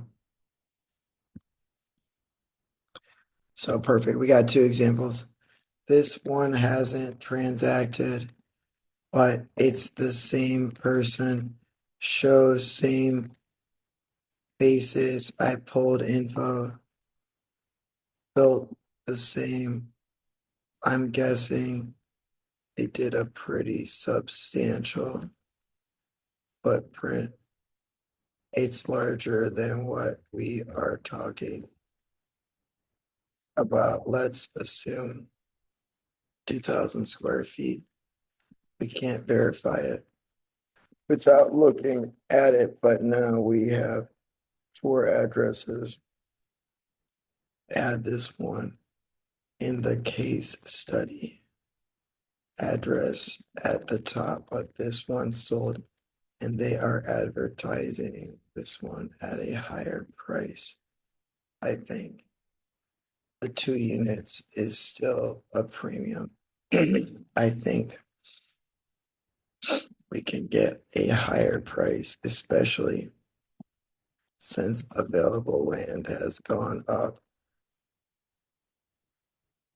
Here is public records on the other one.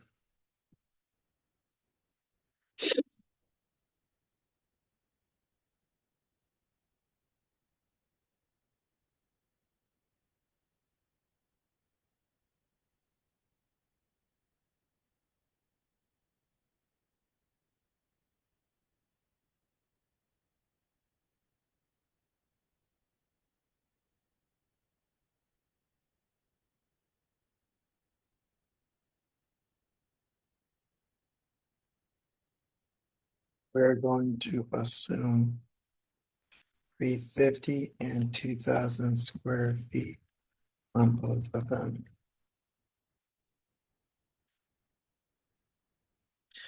So these are, we'd have to check building permits, but it shows the exits right now.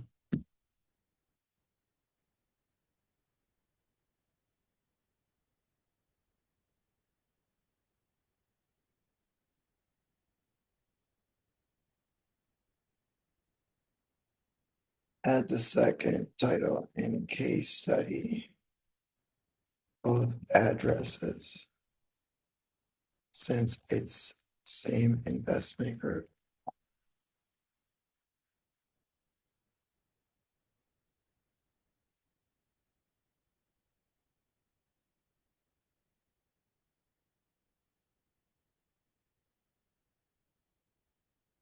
Remember, we are saying 2,000 square feet on both, so exit is a lot lower, like 1,000 to 1,100.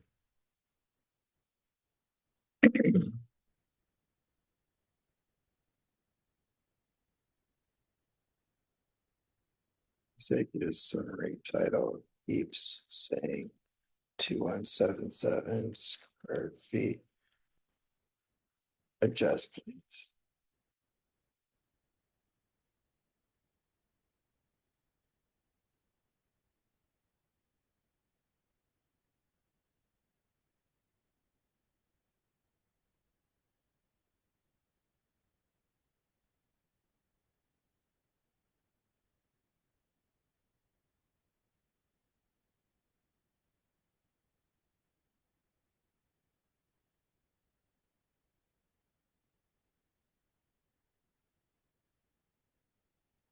We are saying that both homes were tear downs and 2,000 square feet, but both off-market transactions and new closed comps make it impossible. There's no published public data on square feet, so we are saying 2,000. That includes financial return numbers.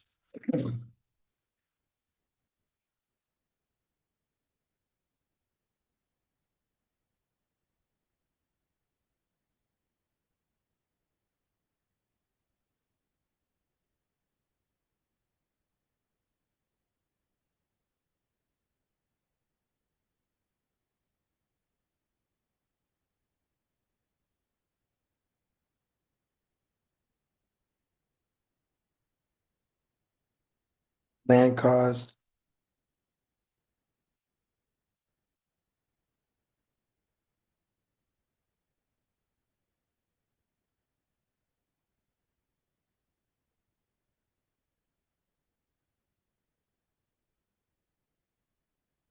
this shows now for land comps. Can you add some commentary about land profiles? The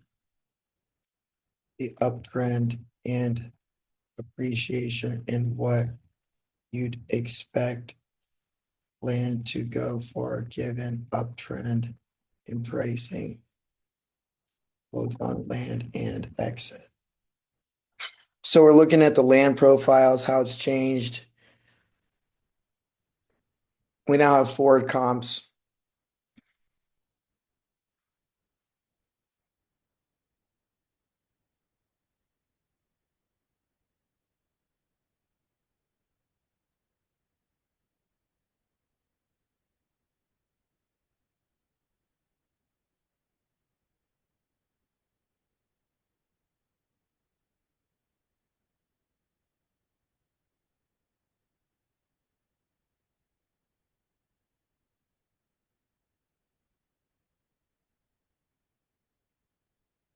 Show the land transaction history and appreciation rates at a steady pace if you plot all with the newest, highest price. Where do you think it would end.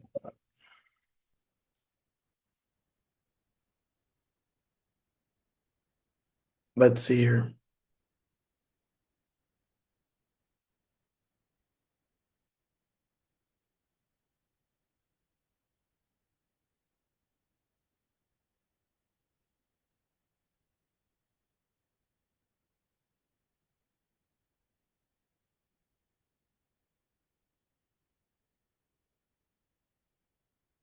We have four comps.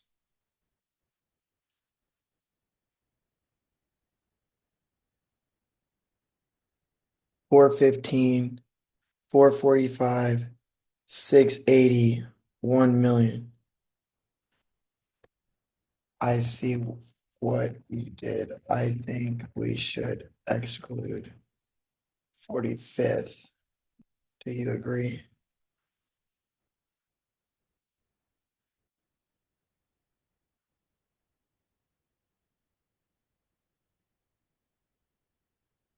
Plot all four, show land, show plot all three, tear downs, show land uplift, and plotting and what you'd expect a tear down or vacant land to go for now. So we're saying that based on this, update what we're talking about, and we think that we could push it up to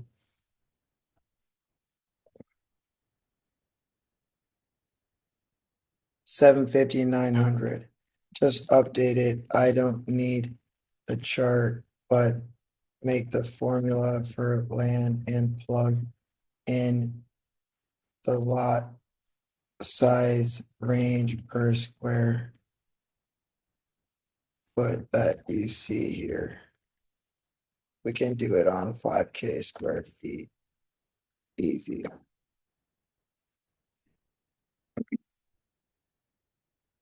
So what we're saying is let them know where it's gonna be at and how much is land going per square foot.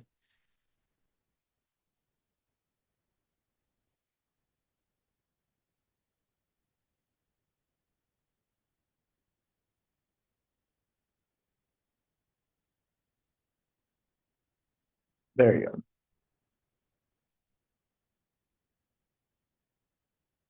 And I always say, how would you rate this?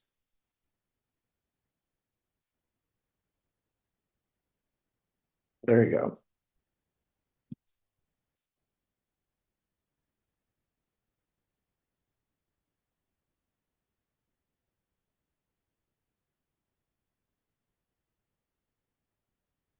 Which return profile has had the greatest expected return so far?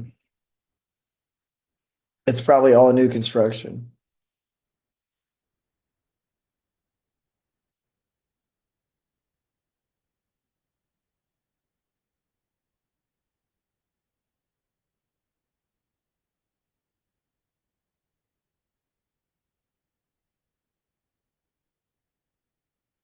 Is it also the highest? Oh,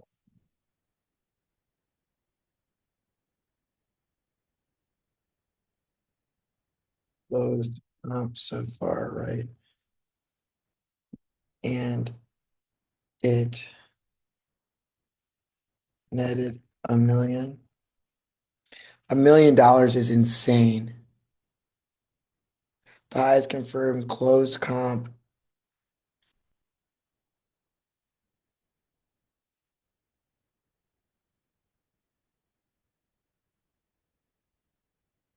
Let's talk about the four so far. A short half page that shows the four like you did and actual closed comps.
So this is how you build a profile for Buena Vista.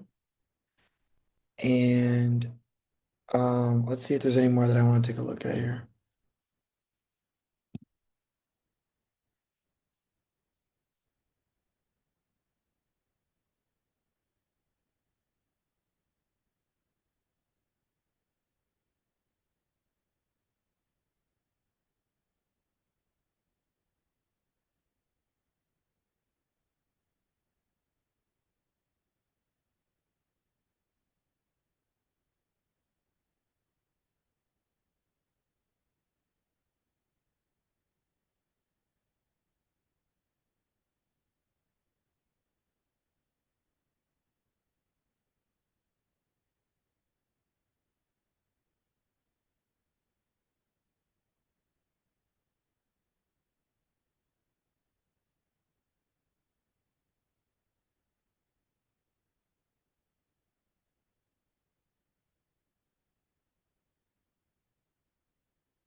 That's definitely new construction.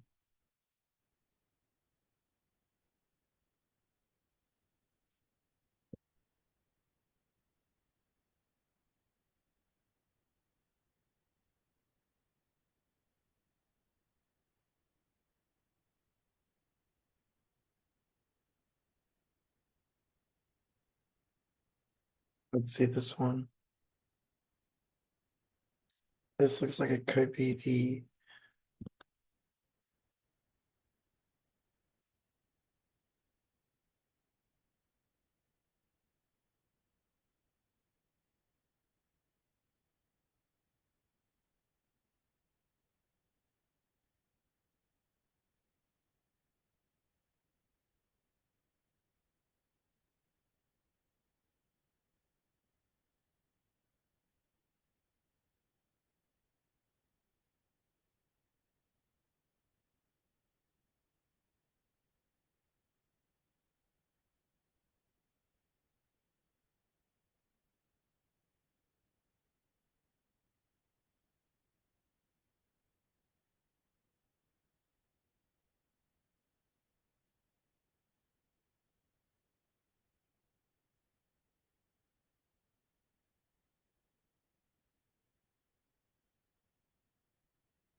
there is another.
This is also probably the newest comp. I think this helps establish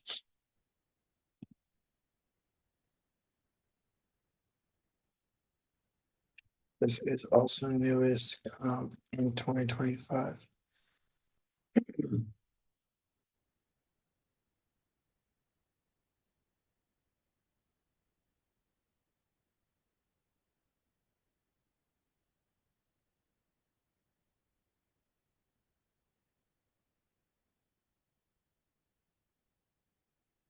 This should be a new one on its own. The first one has the proper square feet. And this one shows that it isn't quite breaking 3 million yet, but we think it would. There isn't a home modeled that yet, but we think that would get us to 3.2 million. We should target. This is a best new construction comp. Public records is to show transfers. And the other one was the accurate square feet new case study.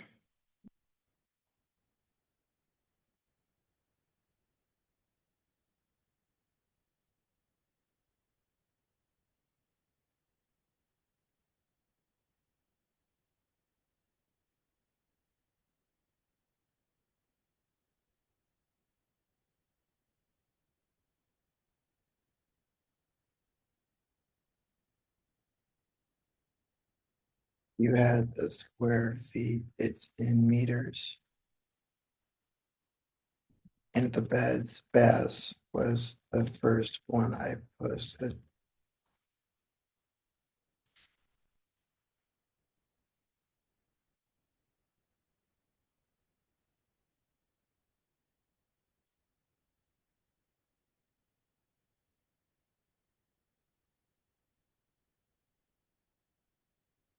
God, this is like stupid.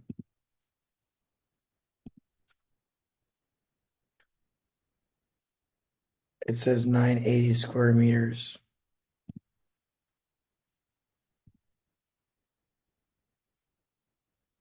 It says 980 square meters here in beds, baths.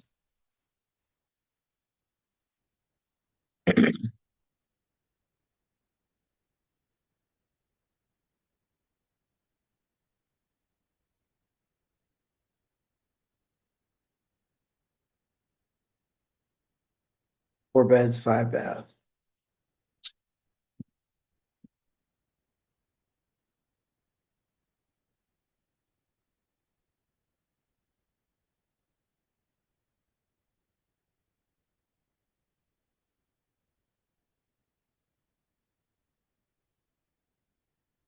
Many square feet is 980 square meters. All right, that's wrong.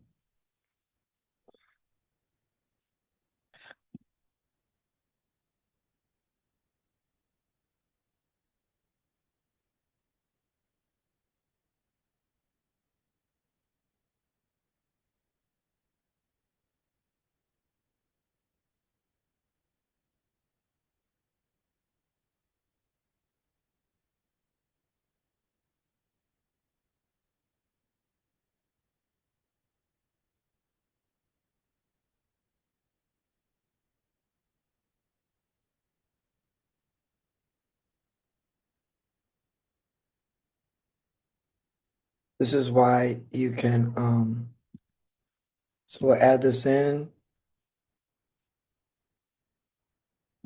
Break, page break.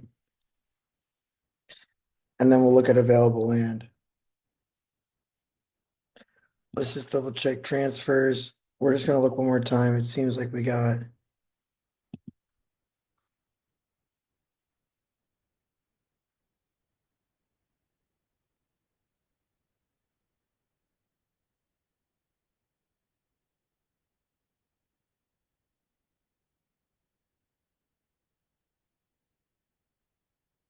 We want to basically check when we dated it.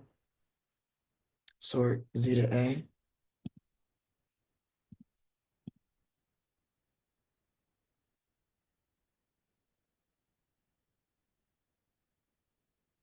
No, it's this one right here. 65 Northwest. I'm gonna say did we do this one? This is the highest price plus the most recent, it was within 1 month. I think we already looked at that one.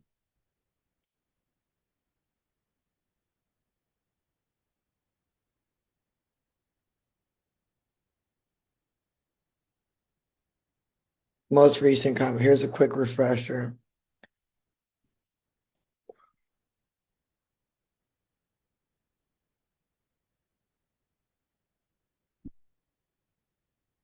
No, but I think you can do a quick, short.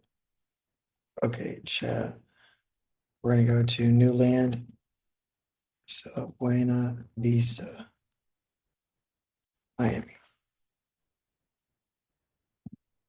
Land and lots for sale. Buena Vista.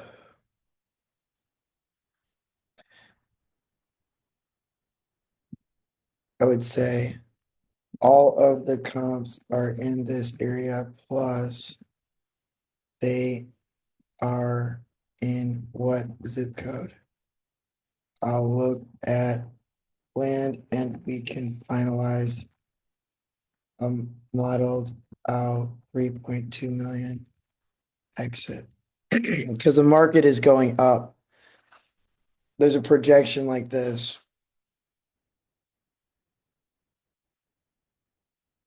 So this is the only place that I would be looking at stuff.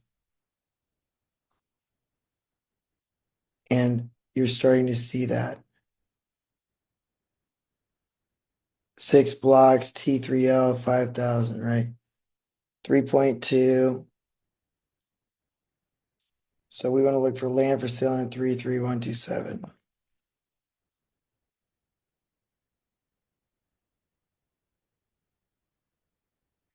And my thesis to do new construction in Wynwood Norte was not justified. Now, maybe I was doing more of a multi-structure.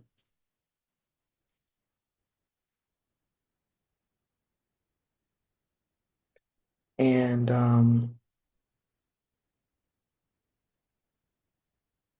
it looks like there are currently, we're going to do 510 Northwest 46th Street is approved, and I think it's land too. It's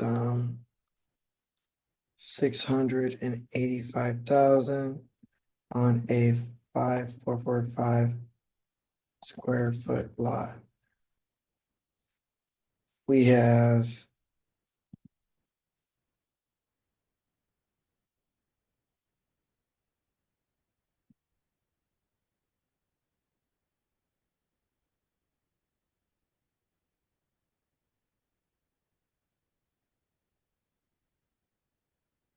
I'll say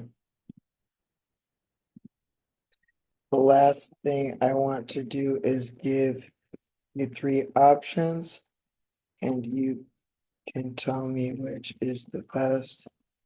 I think closer to design district and lower block face.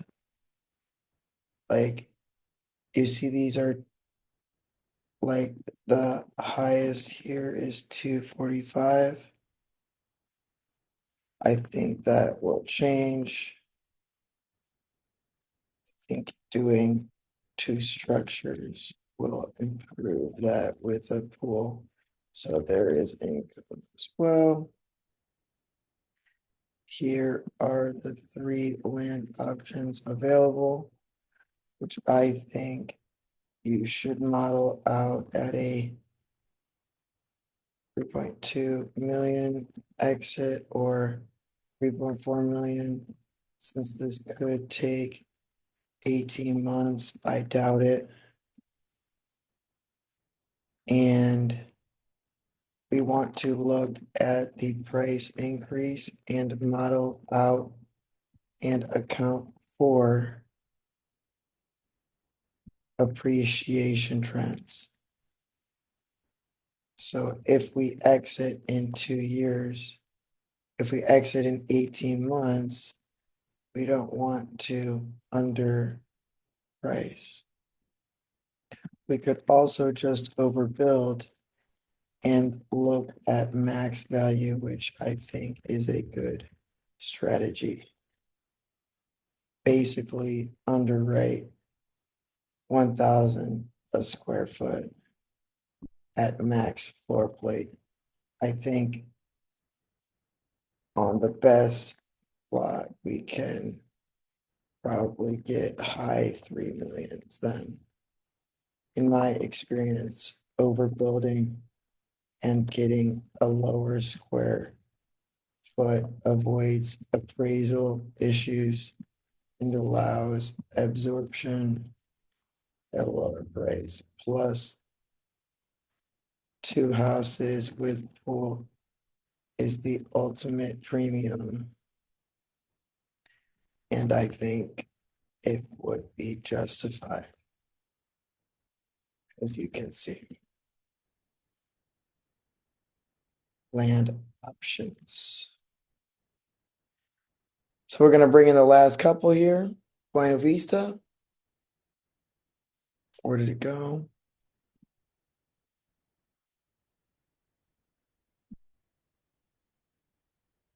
That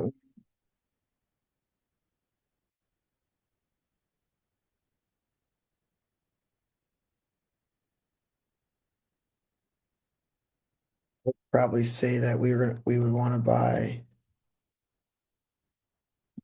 This is why you do such a deep dive.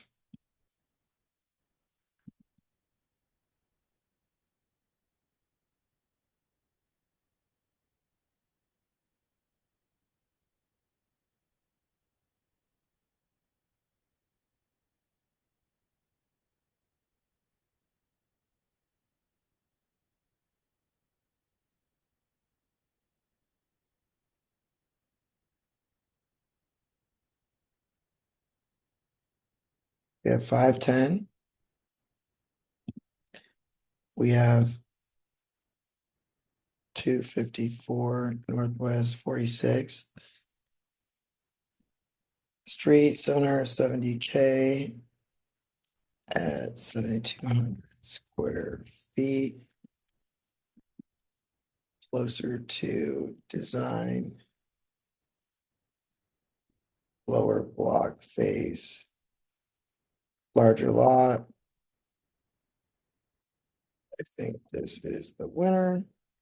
And we also have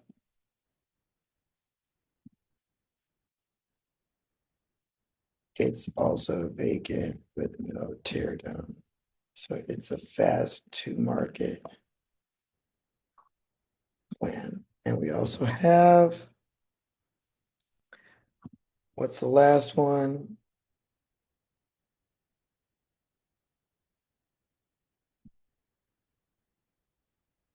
$321.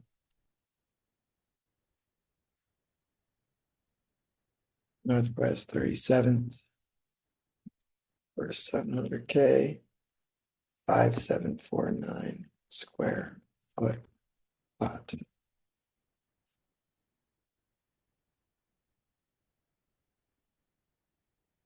And this is the description.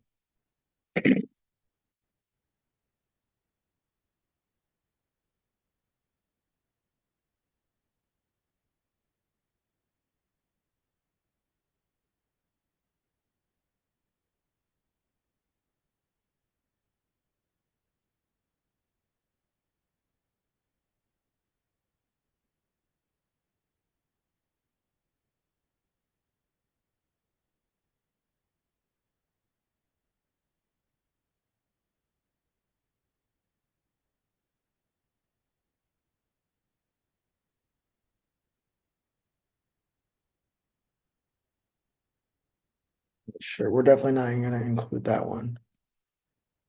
So these are our two options right now. Let's double check. There we go. We have 260 Northwest 43rd Street, Miami. 880K square foot tear down with 5,397 square foot lot.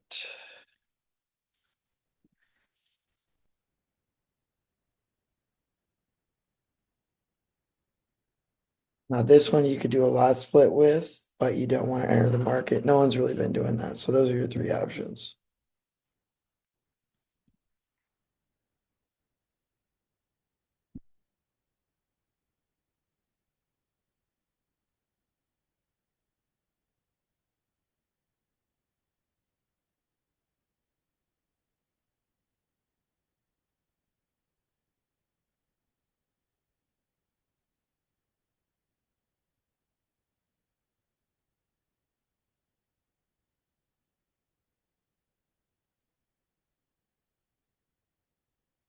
After this, all caps.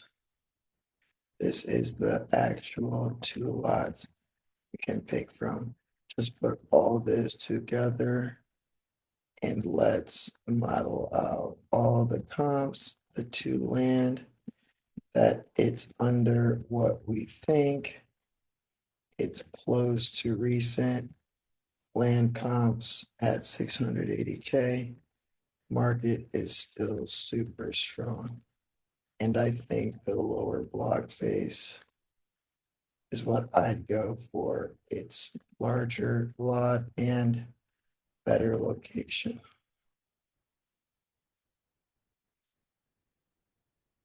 Let's see here what it says.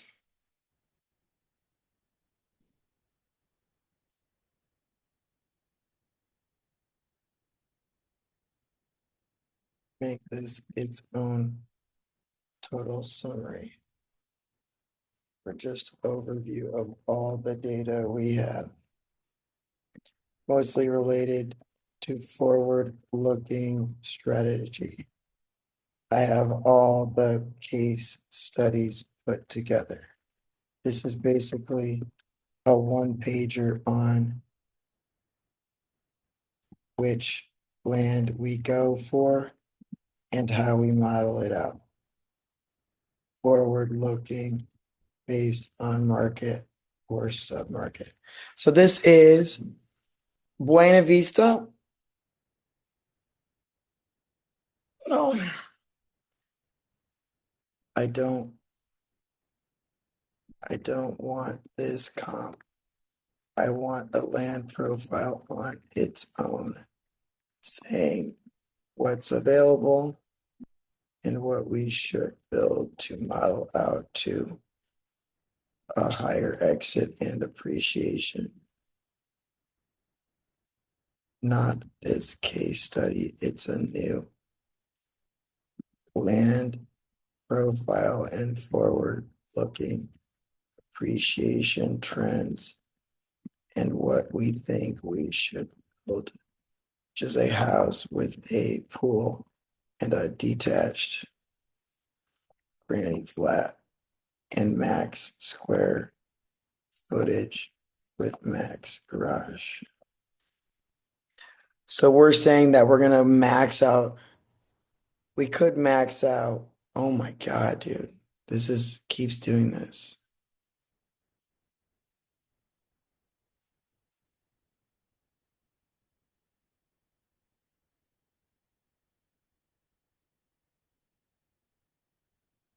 Buena Vista, one of the most rapidly active luxury infill.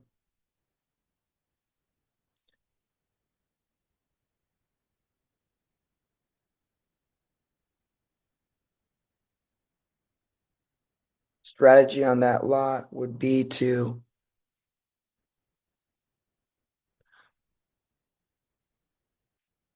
so could we realistically do a garage attached plus one in the back? Yeah, I think so.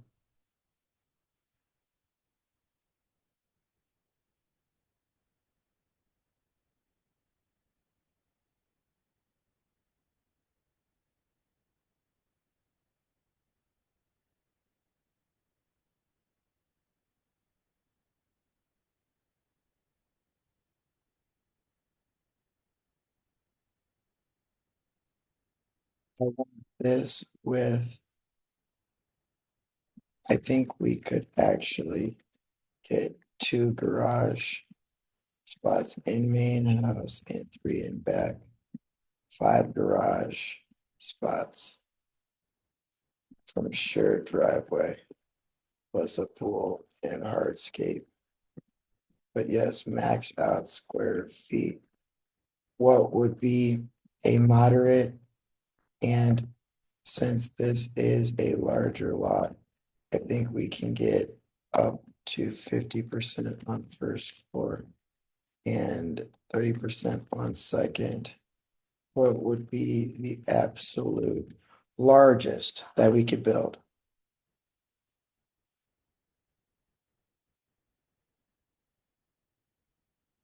I only want this part, do it in the chat. And this would be labeled Buena Vista forward looking strategy and land profile summary. Moderate and most aggressive on that lot. And also the land cost, build cost, and exit. I think on the most aggressive, we could theoretically exit above 5 million. And that's up to the investor. One is recommended, lower risk, the other is aggressive, but also equal. It's the absolute max you could exit at 1,000 a foot is very safe. Let's see what they say.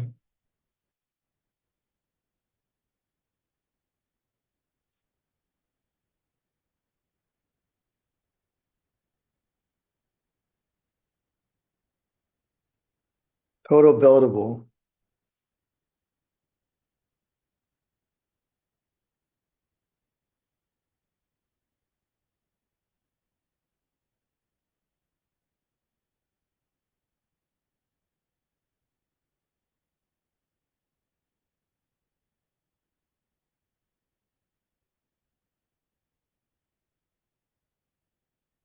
This is your absolute max, which would be up to 57.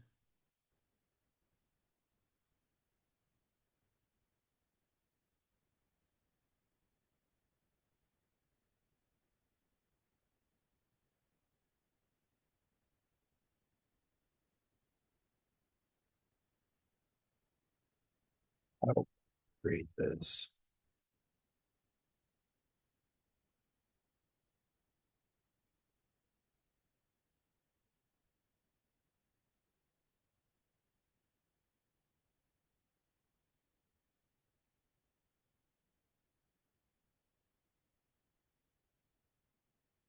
Nothing. Yeah, there's nothing better than this. So this is by far, and if someone doesn't know what Buena Vista is, we're gonna page break. And then I'm gonna say, and give me the best strategy. Give me a 1-pager to start this entire land profile with the bounds of Buena Vista, its appeal, the map boundaries, a picture, and make it no more than 300 to 500 words. 1-pager required. Just like, where should I invest and why? This is like a cover sheet. So what we're gonna do is put that at the top. We have that, we have all the supporting. Why Buena Vista, most strategic infill, walkable, design forward, enclave, Miami design, midtown, nestled in 337, ground zero for luxury redevelopment, walkability, strong historic bones, demand for end users and STRs, main house and ADUs, exit comps are already reaching that. Market boundaries 54, 36, less than a mile, yielded the highest for new construction in the urban core. The next $1 million flip and a vacant, not a tear down, not a flip, not a risky play. Raw land up from 40 to 60. Yet buildable parcels trade under 25% of projected values, giving developers that development strategy: maximum square footage, two-structure approach, pool and luxury outdoor, garage capacity. If you're looking for the best performing block by block land investment, it's Buena Vista. All signs point to. And the last thing I'd say is that the target is furthest north, 46th, 46th or 48th, and block faces in lower numbers are better. It seems like the 40s block face and 300 and less. Any size lot is the best, which is adjacency to the design district. Do you agree?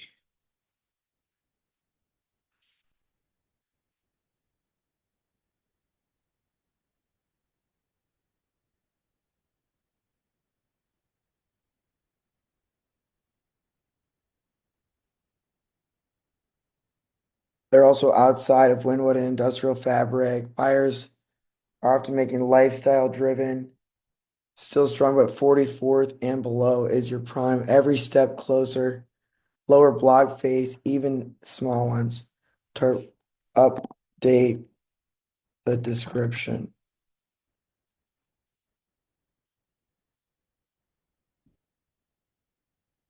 And that's everything. We have this. I worked on this. This is a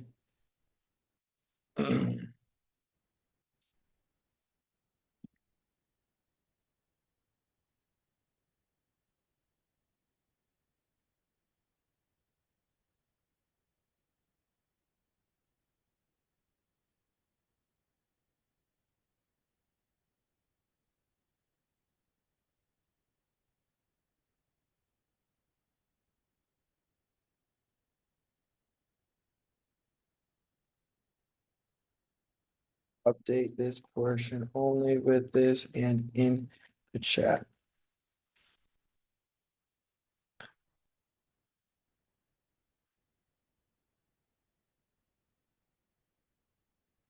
Especially under 300. Next $1 million flip is a vacant. Maximize square footage. Under T3L up to 2,800. Maximize square feet. I'd break that up into both and max out the square feet heated with at least 4 garage spots. Show what the total square feet.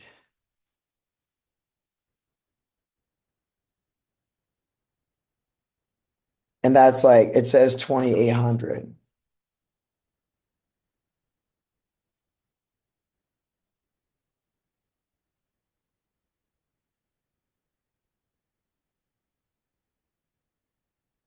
That's right. You had 2,800, but it's low. It can be larger.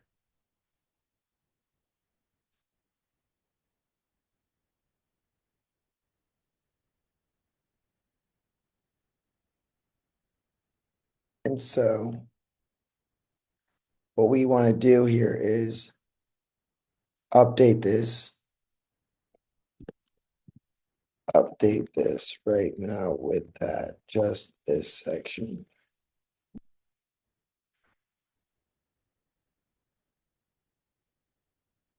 Jesus. Update this section now just with this section and only in the chat, not in the summary.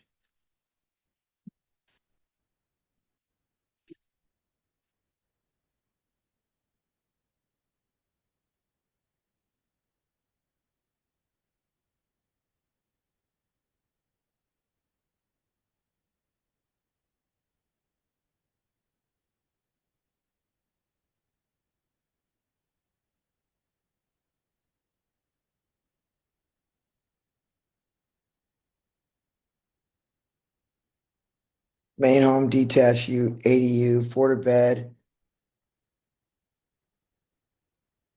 That's right. 5 million bucks. So you want to do that? That's what you have to look at.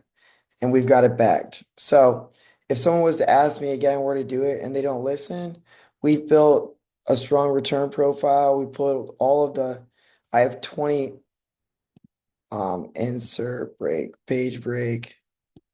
I've got 27 pages to prove it, 29 pages now. And I've got both names because it's adjacent. Um,